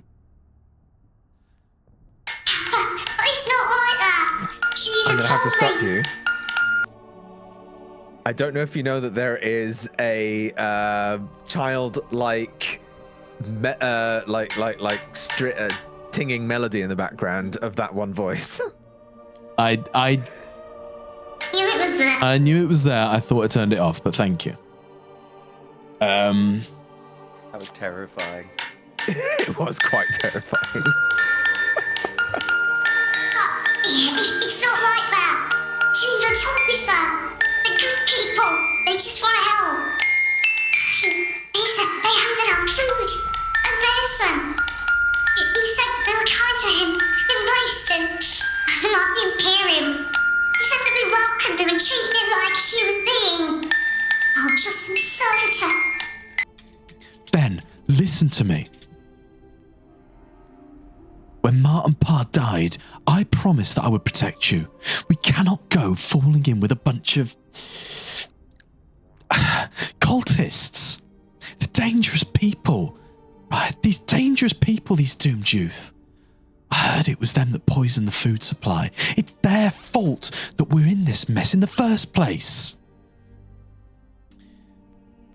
How are you protecting me if you let me die of hunger? Please, sis, please.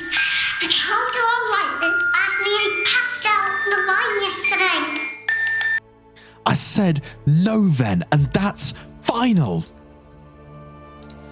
Fine. If you won't come with me, I'll just go myself.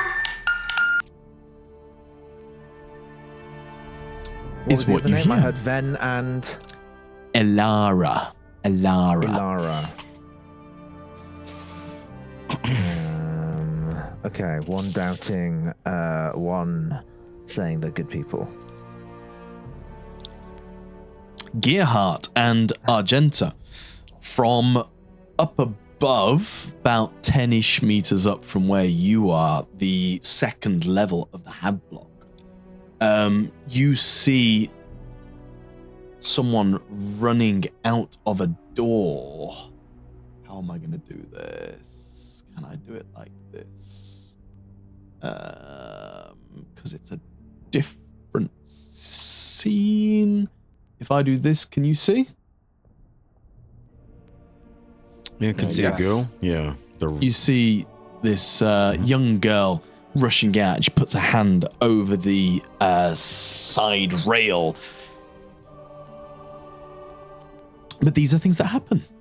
And I imagine soon after the vroom, vroom, vroom begins to chug again. Yeah. That makes sense. Paul's going to quickly, once that noise comes back, hopefully it's going to help disguise his own voice through the entire channel. So he'll say, just overheard an interesting conversation. 2 women or siblings, 1 woman, 1 child, discussing doomed youth. Gerhardt, can you track my location? Directly above me, maybe 20 or so meters, with 2 individuals talking. I think one of them just left. Boom. Actively tracking. What do I see?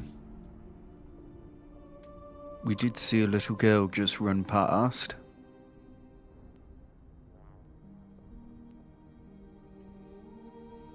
And the one down below as well? Is that So- I'm still seeing that one there tracked? Sorry, hang on. What? So the one down below is Paul. Yeah. Paul is saying, directly above me, there were 2 people, but I think one of them's just left. And you've just seen this dark-haired, well, the top of a dark-haired girl's head run out, and she's kind of leaning on the side like this. One is called Ven, I one do see a Ilara. girl. I do see a young girl. Just ran out.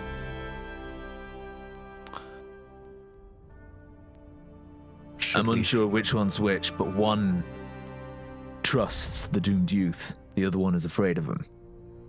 I do not know if the one who's leaving now is the one that will take us, that could lead us to the doomed youth, or the other way around.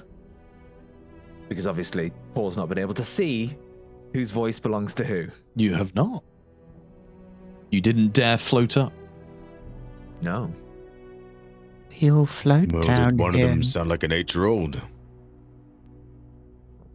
One sounded younger than the other. Strange melody as well. Did Terrifying. the young one trust the doomed youth or not? They're coming for you. Ah, stop it. Something very shining about that.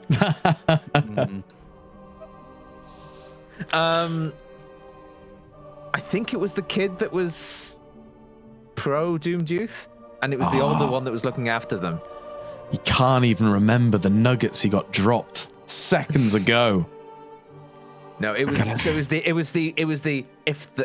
if it's like older and younger, the older one certainly was much more protective and suspicious. So what will go, whichever one was either smaller or younger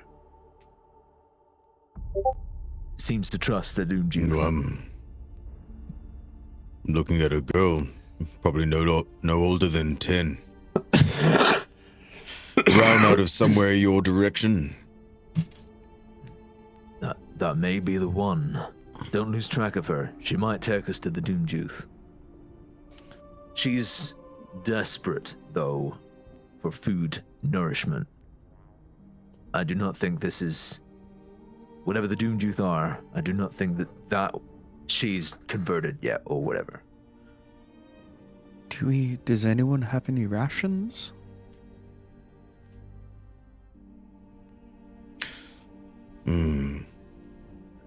No, I don't. But even if we did, isn't it the doomed youth that are feeding the starving? No. If she starves long enough, we might be able to follow her to the doomed youth. I was just thinking we could, bribe her with some food and she would tell us where they are, but... Either way, ball's in your court. I don't know where she's going. I'm not going to be able to catch up with you guys before she's long gone. Alright, well, we'll keep an eye on her. Did she run past, or you said she's leaning?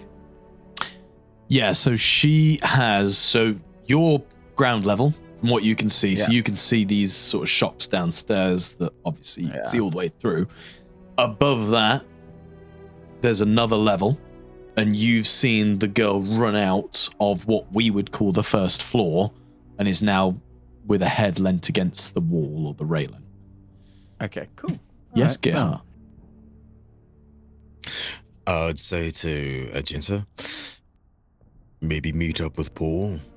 I'll tail the girl. Seems like a wise decision. Well,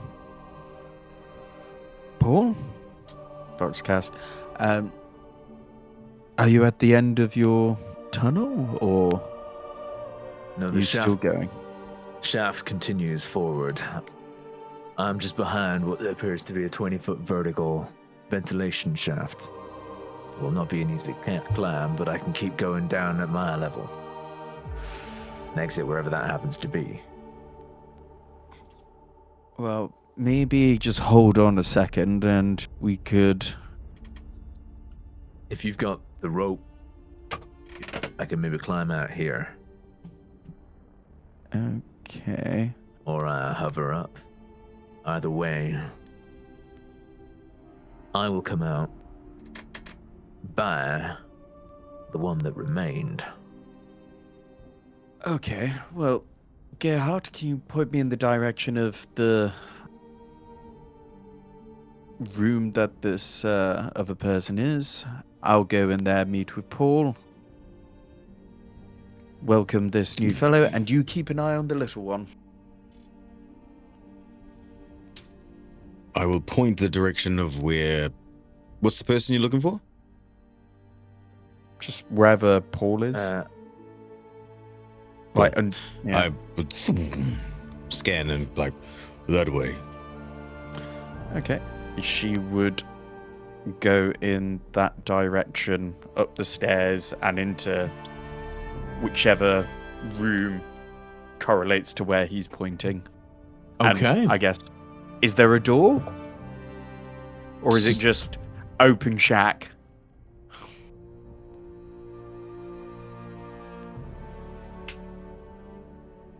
I was just trying to say, like, So I'm like- it's all right. I'm not sure if I'm being clear or not. So you've got this hab block straight in front of you, big hab block.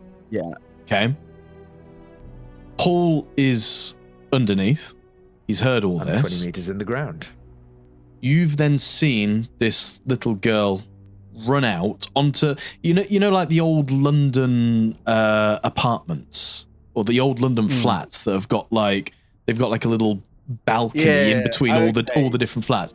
You've seen a little girl, what you assume to be a little girl, I'm telling you it's a little girl, run out of a door and has just straight away put her hands on the okay, wall. so she's you staying are in the scene. if you want to walk up there, you're more than welcome to. I just don't know how you're going to get up there. I mean, are you just walking up there, walking past the little girl? What are you doing? Because you said you're going into the room that she's just came out of. Oh, so she, yeah, okay. And that's what I'm my bad. confused about. Yeah. Sorry. I thought she was like further away from it rather than just being outside. But Paul has no idea that she's literally just outside. Yeah. All he's heard is she's stormed off, and that's it. I'll relate it. Well, Paul, it appears the little girl's just outside of whatever building, whichever block that they're inside. Perhaps you can float her, but try not terrify the occupants of said place, and Gerhardt and I can talk with this little girl about this doomed youth and perhaps set her on the right track, or get her to share the information of where they are. All right. This is our... All right. They're our best lead so far. Don't scare them. I'll do whatever's necessary. Yeah. One of them is rightly cautious of the doomed youth. I'm sure we might be able to win them over. Yes. Well. And then Paul is going to drop his psychic torch to make the next check easier, even though it's still probably relatively easy for him. But he's got the light above him to aim for, so he doesn't need the psychic torch. Mm-hmm. And is going to use hover to try and float his way up. Sure, you can do that. Give me those rolls. Although I don't think it does anything to the DN because you got the third one for free anyway. Oh yeah, good point. Well, I'll hold on to it then. It doesn't, like you said, it doesn't make a difference then, does it? No. Default DN is 4, so that becomes a DN 8. With no additional wrath though. With no additional wrath die. I got that one this time. Oh. 10? Cool. Beats it. One shift. Fucking hell. Well, I don't need any of those potencies, so let's go for glory. Yeah. Nice. You That's a nice roll. as I forget to do things. Yeah, you cast your hover, but sadly that is going to bring your stealth score down by another point. As you head up this vertical shaft, you are not the quietest that you could be. I'm going to enter us into a new scene, which hopefully will clear up any confusion from my bad storytelling. Yeah, that's fine. I mean, we could be the idiots. Yeah. Just Paul just appearing in a fucking fucking Ben. Oh yeah, just like, just like. He's just appearing in a bed. The fuck? That's so terrifying. What are you doing in my sewers? So, I'm here for Paul- your teeth. I'm the bloody tooth fairy. because Hover's quite, Hover's not really fast, is it? Hover's like, is it half speed? Half speed, yeah. Half speed. So, yeah, I you, don't, you, need, I you don't got need to go particularly fast. you've got 20 meters to go up, so you you're going to take It'll a take me- little it'll take bit me a of few little bit of moments, time to get up there. So as you're kind of hovering up, not being the quietest mind, but hovering up, Gearhart and Argenta, you're going up these I stairs. don't know how I could be loud about this. I'm in contact with nothing. I'm floating. Just you're hitting the side. banging the sides. Your force staves just like clang, clang, pistol clang. I don't know. There's no possible way I could be making all these noises. Can you see the map though? No one said anything about Yes. map.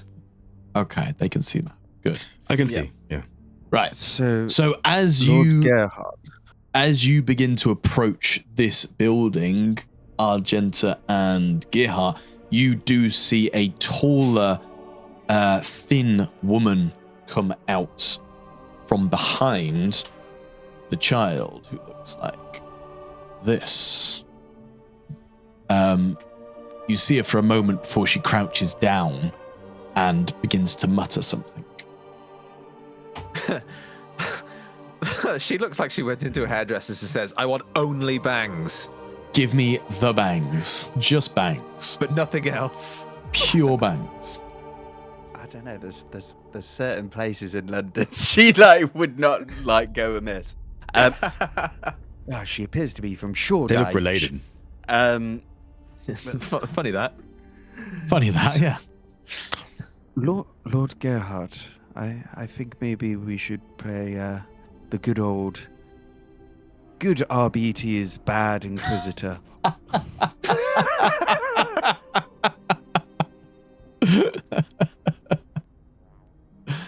Clank, clank, clank. And how was that upstairs. game played? All the while, Paul's just grinding against the shaft on his way up. Yes. Well, I was more thinking. You speak to their humanity, and if all else fails, I can also threaten Blast the 'em. wrath of the Emperor. No, we can. A little bit of fear doesn't always go amiss when it comes to faith, but we should try and speak to. I think you do so well in speaking to the hope inside people. You know, let's just mix a I'll little give bit it a of shot. wrath and glory.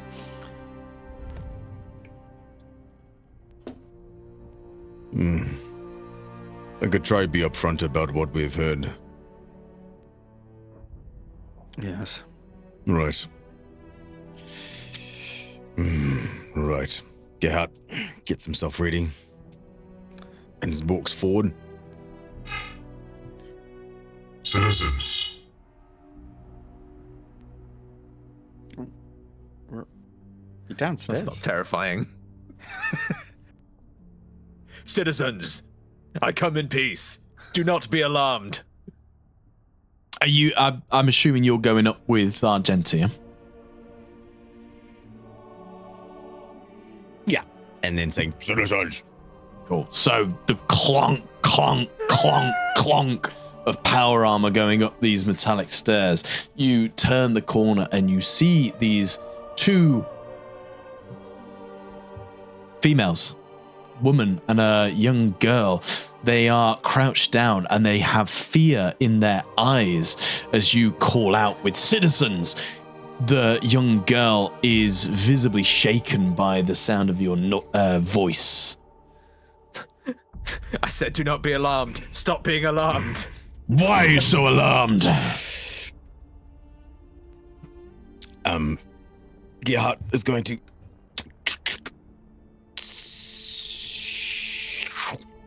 lifts off his helmet as the gases kind of escape. As puts the helmet down by his hip, and he brushes his blonde locks back off his face as they're like matted to his face where he's been, sweating inside his helmet. I don't mean to alarm you. I just wish to speak with you.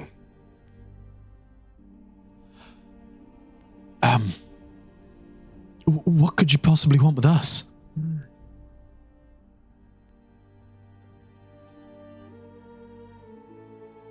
Rumor has it, you two may have a little bit of knowledge on the whereabouts of a certain group named the Doomed Youth. We are looking for them.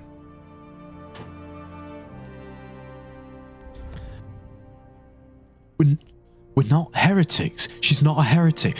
As she's like pushing the younger girl behind her, trying to defend her. We don't get involved in that. We don't know anything about it. I'm telling you, we don't. Gerhardt begins to kneel, and he kneels on one right knee and places his left arm on his left knee, which is now raised, to get lower to their level, which is probably still taller than him. We do not think you are heretics. I am not an inquisitor, and you are not on my list of heretics to punish. I'm seeking aid. What you tell me now is in confidence. This doomed youth, they are hurting people. My job, I am an absolver. Do you know who we are? Have you heard of us before? Of course, we've all heard the stories of the absolvers, the protectors of Gilead. I've never seen one before. Protectors of Gilead. Have you heard of our oath?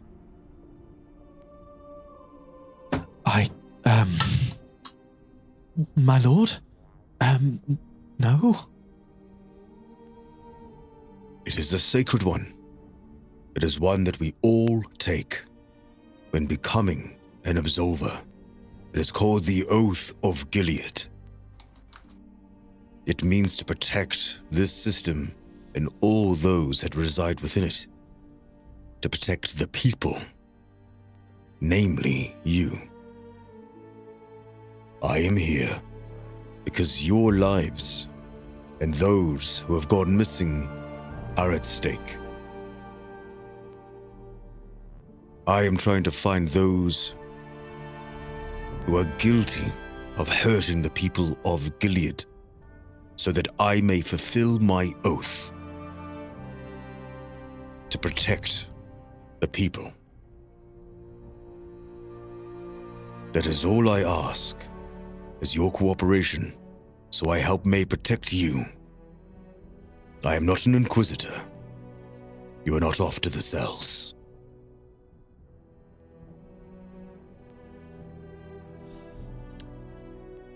You can see there's almost a expression of pain on her face.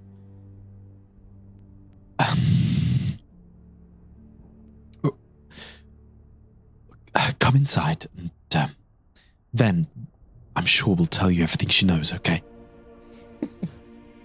As she walks in. Sister? Let's go. As she's trying to look imposing next to the Space Marine. Yeah, you enter a small, cramped shack. It's more of a storage area than anything else, but two very thin, battered mattresses have been laid down in the far corner. There's a half-broken crate being used as a makeshift pillow where some of the straw bedding from within has been puffed up to make it a bit softer. And it's at this moment, Paul, that you would be able to...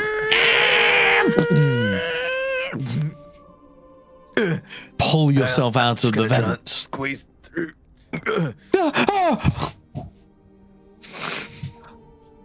Oh, hi there, Paul. Don't worry, that's just Paul. He does that.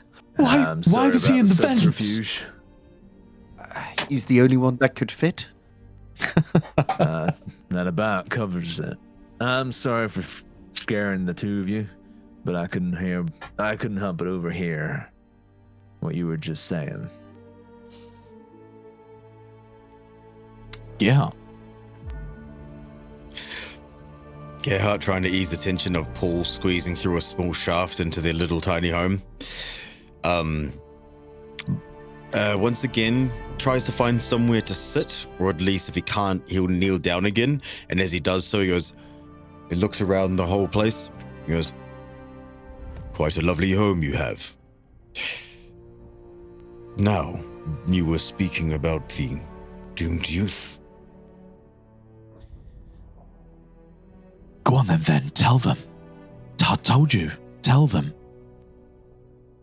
You see the little girl, she has barely lifted her head once through this whole interaction. She looks down at the floor as she messes with the bottom of her top.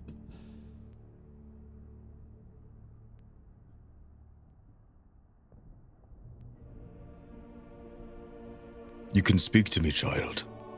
I will not judge you. I'm only here to help. But I need your help first. Someone We need chuck each other. me a persuasion roll. It's going to be a DM4. Oh, I can't help with that. So I'm getting my make. Is he someone? Or do you mean me? Anyone? I'd say you, Gerhardt. You're the one persuading, being kind. Can I help? All right. How are you helping? Can I? That's why I said someone, because I assumed there'd Right. be like a group effort here. Yeah. I would like to spaff a faith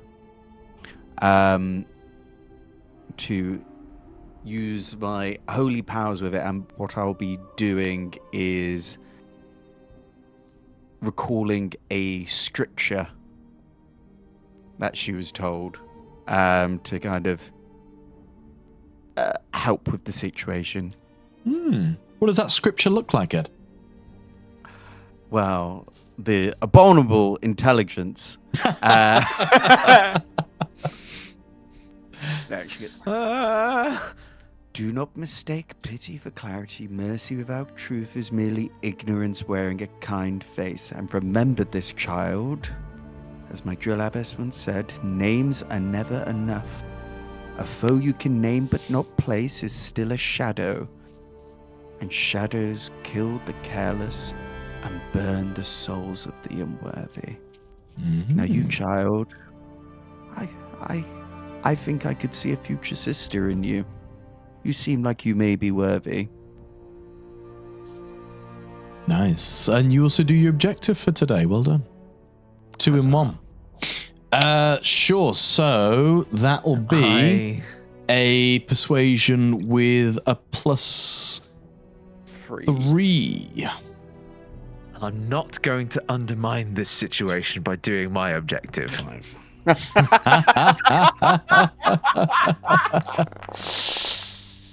Oh! God damn! Wow! Yes. What a roll. Should I use Wrath to try get that to 2 to roll? Why not? That's fair. I'm feeling. Rathy. You feeling lucky, punk? Nothing, Judge. I'm gonna go for a Rabeta Zarolt. It was a Better result. fantastic. So, DM4, right? yeah. So, the little girl, she goes from, down and messing with her top and just trying to be as small as possible. And she hears the holy scripture from Argenta, these kind, honeyed words from this towering angel. And the courage of the Emperor fills her heart as she lifts her head.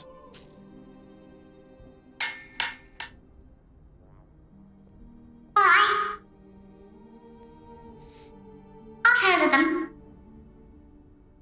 I've not been there yet. I was trying to convince my sister to take me. It's quite a ways away. But they're just a group of people who are giving out food. More food than the overseers give us. And they were helping people. They were healing the way they've got us working in the manufacturers. People are getting injured really quickly. Broken bones, things dropping on people. It felt like people didn't care, but these people did. And they were looking after us. Well, they said they would. She said. Told me where to meet them. It's not the clearest. I'm getting about 50%. That's annoying. Yeah. Imagine high squeaky voice. Will do. Where was I? What did I say? I said, yeah, my friend Chiva, he told me about the doomed youth. He said that they were giving out food and, well, more food than the overseers at least, and helping people when they got injured. The administratum, the lot, are working us to the bone, not giving us any time to rest. A lot of people are getting injured and they don't seem to be getting the help they need. But the doomed youth, they were helping people. They were patching them up. They were fixing bones. And they were giving out food. That's what Shiva said anyway. I was just trying to convince my sister to take us there. I can't remember last time I ate. And I'm just so hungry. where was there? Do you know where they are? Shiva said to me that they were holed up at the old... Shiva said to me that they were held up at the old Ananama Manufactorum. Ananama Manufactorum. Ananama. It's a bit of a bombed out ruin. It's towards the centre of the city, but apparently that's where they were meeting up. Child, you must be ever vigilant in regards to what people are letting you put inside your body, whether it be food or drink. For when we were battling the heretical and chaotic hordes, they were poisoning the populace with foul, heretical food. I would hate for your soul to be tainted with such foulness. I know it's hard, I know it's tough, but following the Emperor's light is never a path that is easily taken. It is one that is done through hardship and toil.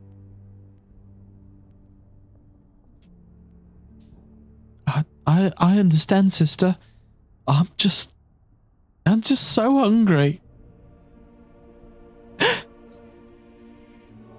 It's hell down here.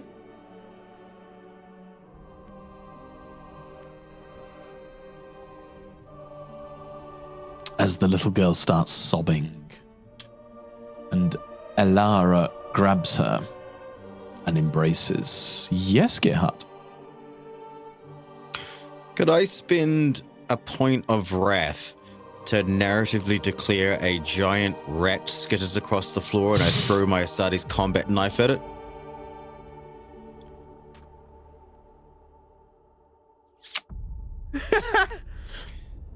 Yeah, sure. Why not? Why not? You hear from. Oh, what a coincidence! You hear It's from huge. the tunnel that Paul has just entered from.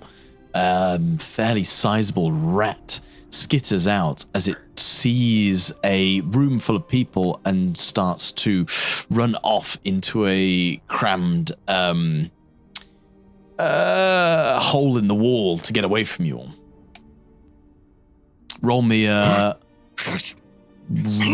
weapon skill test, I guess. DN3. Chuck in your knife. How did I not know? How did I not notice that thing dangling on my black armor? It's almost as if it was wished into existence. That's probably what was causing the noise as I was coming up. I swear I was not touching the walls. Right. There we go. Has it taken a turn in combat?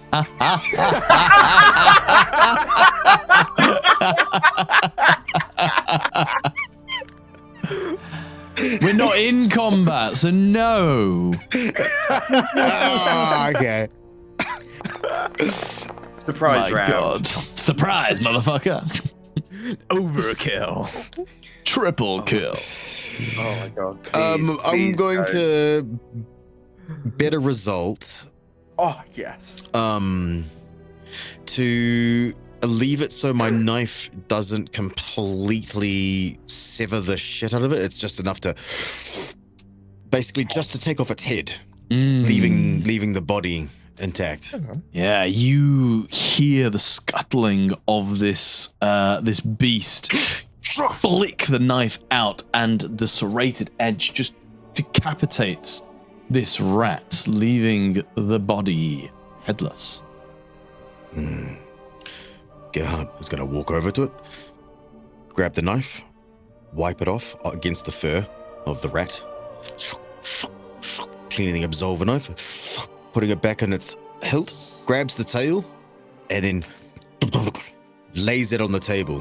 He goes, I hope you have a fire, because you now have meat. Thank you, kind angel. Thank you. As Alara goes up to it, I'm sure we'll be able to cook this up. It'll appreciate it. Thank you. I told you we didn't need to, Van. I told you it was a bad idea. Yeah. The Emperor does provide. You have aided us, so I shall aid you. This is my oath. All you need to do is be open.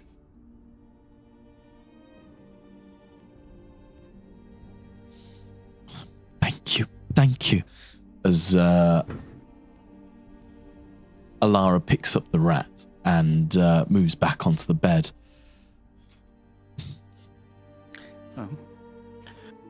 Accept the heresy, no openness towards that or any free thinking. And I know I just talked about not accepting food off strangers, but we are servants of the Emperor. That is okay. Yeah. It's we we for sure are the guys you should trust. Don't trust them, but definitely we're Definitely the trust ones. us. Yeah. we are definitely ones to trust, not them. No. Cool. We are the asterisks on that statement. Now,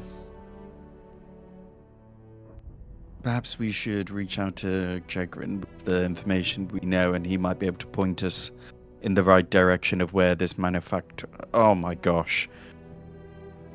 Give me a second whilst I get this mouthful out. Anonymous. It's Anonymous, right? Anonymous, yeah. Anonymous. Anonymous?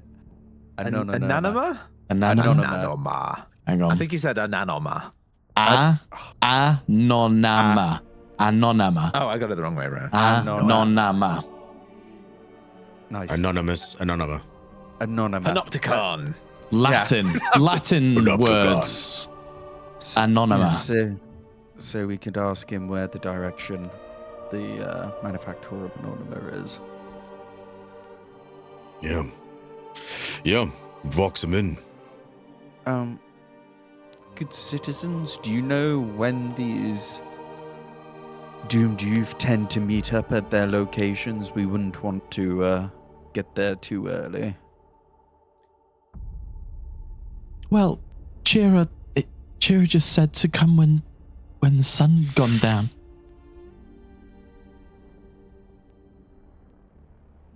Well, All right. Works for me.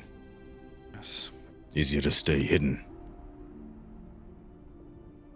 I'll be speaking to Lord Chegrin, and I'll make sure to put a good word for you two for being so helpful.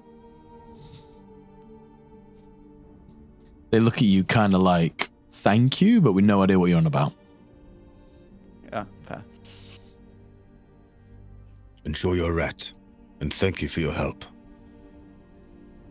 You may have helped us save countless number of people. Well, we never stray from the Emperor. We do his bidding. I hope you can do his work too. Gerhard puts on his helmet, slides it over, nods, Panopticon. then leaves. Roll out. Okay. Cool. Paul, Argenta, anything else before we leave the scene? No, as I leave the room, I get on the Voxcaster to Lord Chegrin.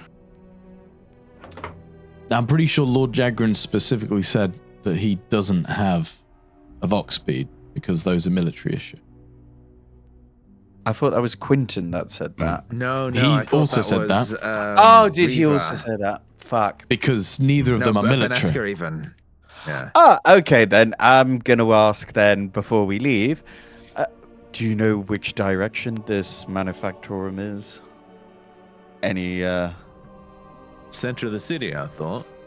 If you keep heading to the central edge of the manufactorum sector, it's the area closest to the spire itself.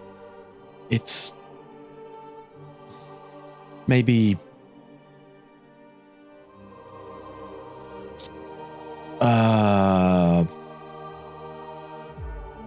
fuck. Time, words. Language. It'll be faster by vehicle, I'll tell you that. It'll take you some time to get there if you're walking. I know where we have a jeep. yes.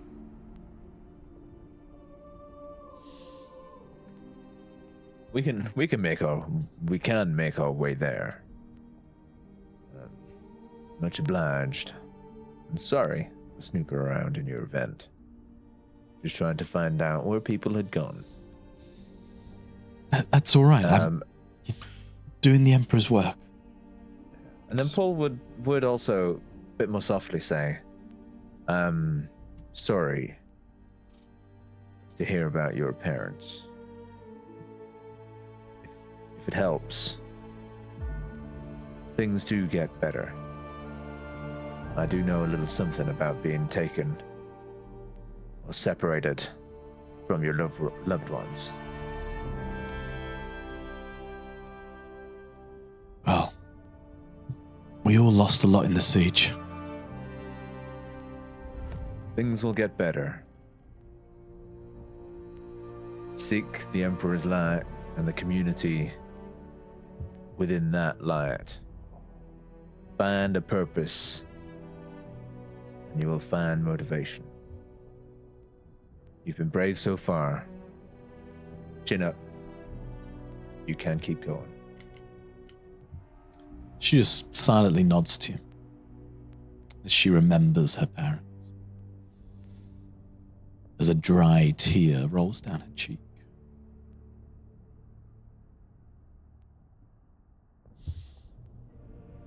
Okay.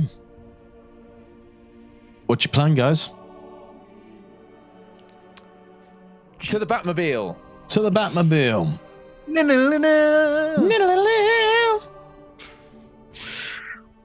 Time to drive. Head our way to the Anonymon Manufactorum. Anonymon. The Anonymous Manufactorum. Cool. Okay, so you once again you retrace your steps. You've been spending time out in this sector of Tora Armus doing your investigation. It's not difficult to get back to Kappa 9, which is of course where you originally were, and met Veneska and left your vehicle. We return. It's got no more tires. It's not that bad of a tartar town. But you do. The damned youth. You do get back in the vehicle and set off. Ooh. Cue driving music. Cue adding the radio. Yeah, obviously with the pilot skill, we'll get behind the wheel. I Since thought that Paul might and be the Agenta do not case. have licenses. Nope. I give you a moment to reflect, to discuss, to talk as you travel through the ruined city or half-ruined city of Tora Armus as you make your way to your next destination. If there is anything you did want to discuss. Paul would ruminate out loud. He would say, I'm not exactly sure what we're expecting with the doomed youth. We don't know if these guys are the ones that are kidnapping people. So far, the only thing I've heard about them is that they are helping those in need. That I was having the same thoughts. Objectively speaking, that's not a bad thing. I say we go in open-minded and see if there is actually anything sinister going on. But hopefully, they might know a thing or two about our missing people. Where are they getting the food from? That is a good then? question. I agree. If everyone's starving, why are they keeping it for themselves to deliver? Or are they stealing it so everyone else is starving, so that people go to them? They may not be the ones who are doing the killing, though. There could be those who lie in wait, who prey on the fat living, but it is confusing. That body was definitely someone who I found. It was someone who'd been seeing them. But they weren't eaten, so I doubt it was Xenos. If they're not taking people by their own will and they're simply helping people, then, and they are interfering and live by the laws that are laid out in front of all of us, then they're doing nothing wrong. But if they are having to steal, kill, or harm others by protecting their own, they are still breaking the laws. So, it really depends. Are they truly helping? So Or far, they- it sounds like maybe they are. We'll know soon enough. Yeah. But I'm not gonna go in there cutting heads off shoulders, that's for sure. Yeah. It is a good question. We don't know where they're getting the food from. Especially as we've seen almost throughout the entire Gilead system. Food is a scarcity. Yes. As long as it's not purple fruit.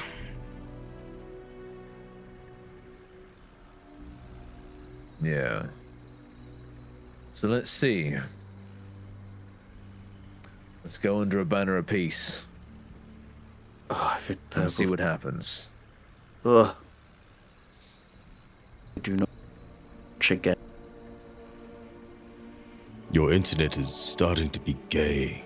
It really it's is. earlier than normal this time. Forgot to feed the hamster. I know. Right. Gearhart, as our driver. Yes. Could you navigate your way to the roll table tab, please, and go to urban travel? Give us a roll. See if anything fun roll happens. Urban travel. Here we go. Draw a result. Oh? Oh no. That's a high roll, boys. That's a very high roll. Do you want to read it That's out? a really high roll. Yeah, sure. The taint of some Xenos species has made its way into the city. This could be an arcane device left over from the ancient Necrons, or some illicit drug provided by Durakai to corrupt the citizens of a major city. Either way, the agents stumble across it and have a chance to disrupt their influence. This could be almost any sort of test, as the ways of the Xenos are varied. However, the rewards for the agents could include unique technology or the notice of the Emperor in the form of one additional glory. Fabulous. As you traverse through Tora Armus, trundling along in your Jeep, the road begins to change. It goes from this fairly clear,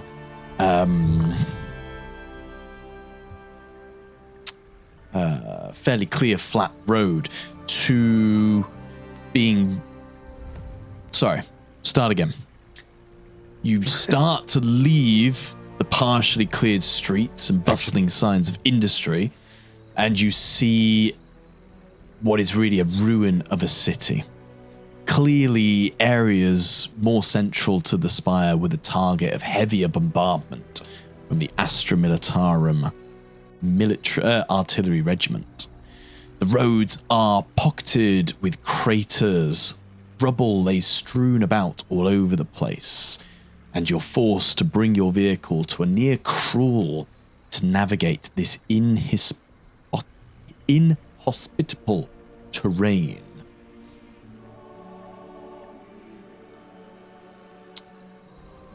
As you do so, once again, moving more slowly now, you see the dark beetle. It crawls out of the rubble of one of the manufactorums and looks like it's digging around. Oh, it's that beetle again.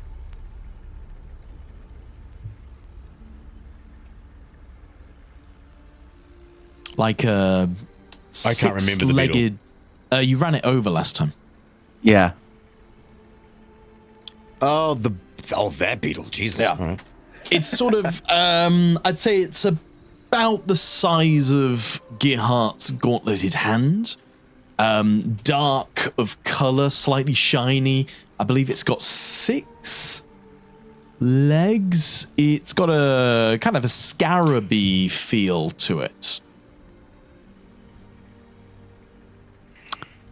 It doesn't look like anything you've seen before. It certainly doesn't look particularly natural, but it's hard to tell in this dark, dim light.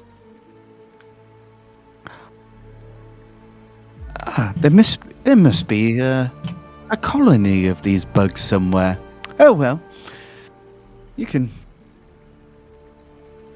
wonder where they're coming from. I've never seen anything like it, and I've read many a book on bugs. Apparently, You have read many a book on bugs, as we found out last time. But yeah, that I've happens. never seen the like. if you crush it, you might give someone some protein.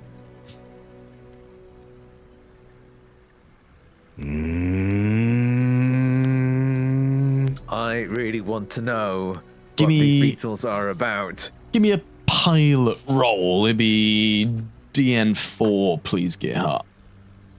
Because you're in, it's not a flat road. You're kind of into more rubbly areas. You're going a bit slower to try and navigate around it. So if you're going to try and hit it. Sure thing. DN4. Here we go. Just because I know bugs doesn't mean I'm David Attenborough. Nice. Yeah, the heavy wheels of the Torux can handle going up a bit of the rubble, and it catches the back end of this bug as you double roll over it and carry on heading down the street. But it is only a short distance from there that you come across the described Nanoman Manufactorum. Can I look back at the bug to look at its corpse as we're driving past? You can. I just want to see what she has a morbid interest to see what it looks like squished. You look back at this bug as it fades off into the darkness. Its legs kind of splayed out. Its carapace now having a slightly less shine to it. And just as it disappears off into the distance, you could almost think that some sort of greenish hue, maybe green blood, something green sort of seems to come out of it. Wow. There seems to be a lot of green goo that comes out of those things. I'd love to squish a few myself and apply them inside my collection book and, dissect the little parts, and you get the wings and you tear them apart, and, it's almost like a human body, but a little bit more pretty. But yes, So, That's a strange hobby, sister. I spent most of my days in the library when I was in the convent. You might not believe it, but I didn't actually have that many friends. Shocking. surely not. Indeed. So, what little of Gilead's son, Conveneer, you can see struggles to burst through the dark, heavy clouds above. A mix of centuries of pollution and fresh rubble from the siege throws you into an eerie shade. Small fires still burn within the rubble. The area feels dead. Sounds of crackling fire and the occasional shifting rubble are but little reminders that you are indeed still in the land of the living. You know that you are coming up to your destination. What would you like to do?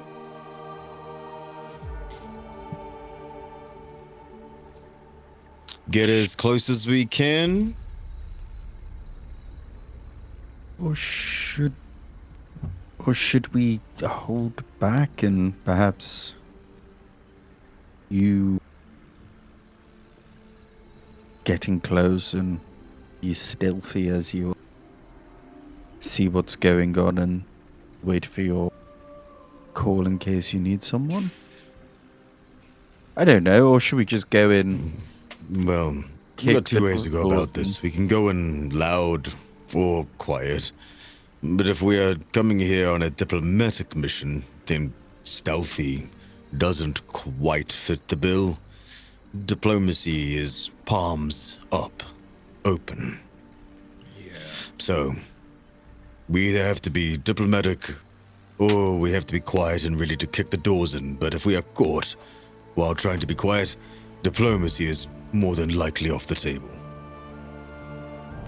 That is a good point. Well, I'll keep an open mind and a open finger on my trigger then. Okay.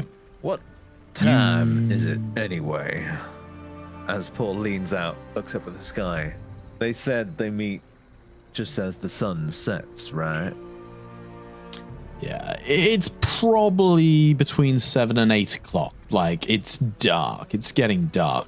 It's not only is it dark because it's getting late, but of course because of all the pollution, the smog, the dust in the air, you've got this artificial darkness being created as well. So it's very much Smog dark. light savings. Yeah, exactly. Nice. But Hey.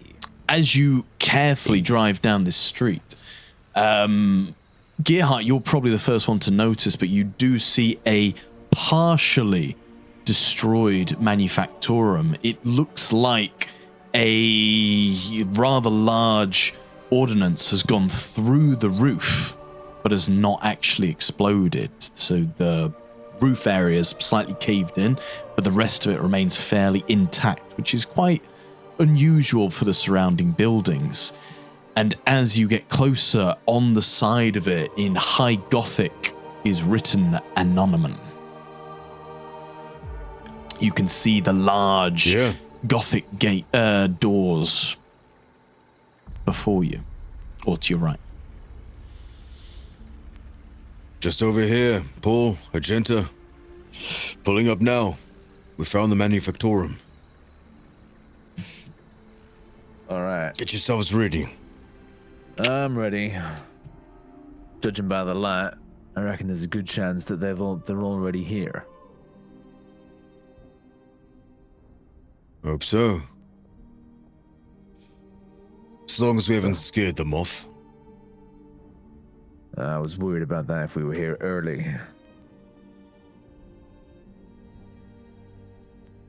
As you park up alongside this manufactorum, the rest of the street looks completely empty. There are no signs of life, not even shadows flickering. The door ahead of you remains closed. Would you like to go in? Yes, I would. You open the door.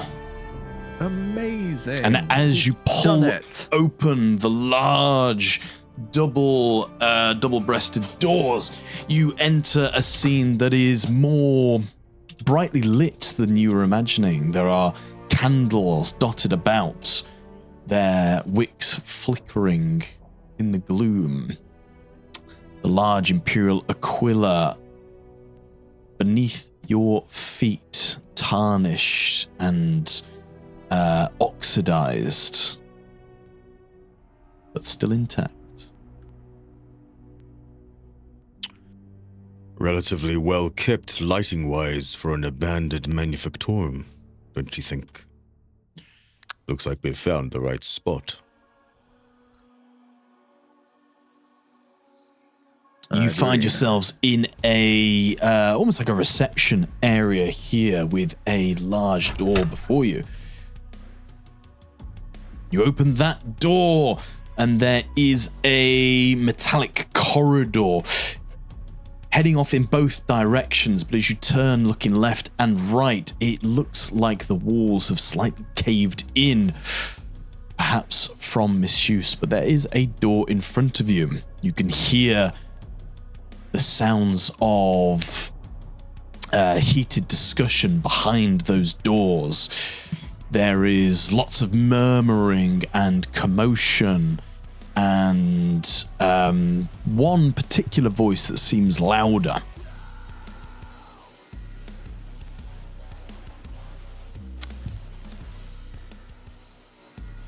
Well, my lord, it appears it's time for some diplomacy.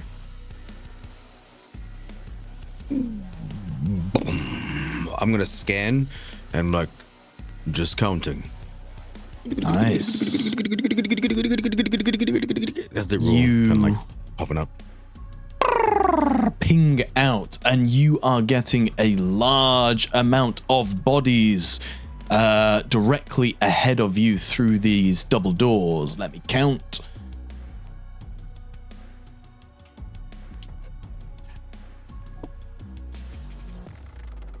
Yeah, we're talking 10 then. about 100 life signs. 100 bodies on the other side of the door. By my count. All right, pretty crowded. Let's hope this all ends diplomatically. Seems to be a lot of potential innocence in there. By the sounds of it, lots No, of hungry I've people. got the... Who is the strongest ability to be diplomatic? At times I can pull it out of their hat, but it is not quite my strength. The one that should be doing the talking should be leading. Did get some amount of leadership training.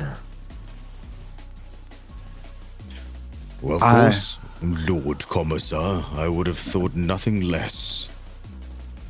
Just to say, That's why I you were have chosen, 10 points right? of leadership. Sorry?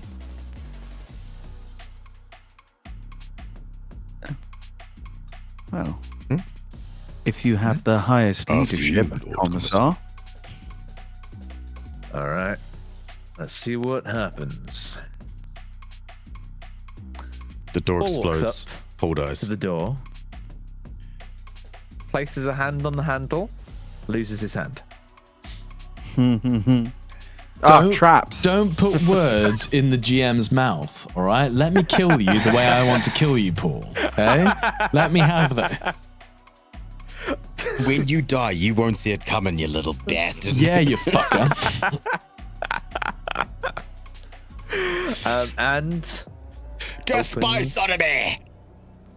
so Yes, Mr. Fence. he'll no. He'll open the door. I maybe open the door. You open the door! I open the door, and to announce myself so as to very obviously not enter into the scene to surprise people. I guess it depends what I see. Oh shit, I see some ugly fucker. I was gonna knock my psychostaff on the ground, my stave on the ground to go knock, knock, knock, I'm here. But I guess I will see the big guy and go, that's probably what he says. Yeah, you open the door immediately What the as the sound of this big heavy door pushes open, creaking out. The rather loud talking and bustling from behind the door goes quiet as all heads turn and look at you. And you just hear the words, see, they cannot be trusted. I try to help. I try to bring the love of the Father to you, and they still bring this. The idiots. And that is where we'll end today's session. Oh, shit. Ooh. Why am I at the front? Why am I always at the front? Because it's funnier this way. So much funnier this way. So, yeah, you Plus, you can regenerate. I mean, Yeah. you're right. Yeah. Wolverine? Yeah. We see the scene, we hear that, and Paul just goes, sorry, wrong number. and closes the door. wrong number. No, this is where you do the callback and go, oh, fuck. Right. Yeah. But to add to that, you see this sea of bedraggled humans in robes and various clothing, some wielding primitive weapons, others wielding cudgels. But in the center of the room, you see three things in particular. You see a big thing. The man who just spoke to you, his skin is palely green, almost as if he was ill himself. His skin looks blistered and poxed, but he has a kind smile about him. wields a staff which he's leaning against as if it's holding him up. Looks something like this. And then behind him is a rather larger, more grotesque looking, well, I suppose human, I guess. But he's got a cloak over his head, so you can't really see too much else about him.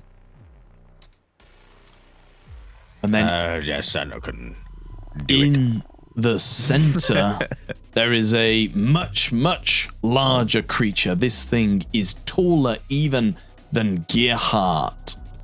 What if that is the Archdeacon? That's not the Archdeacon. That's not the Archdeacon. Yeah. He's With got a very big fucking Warhammer. He's got Whatever the fuck that is.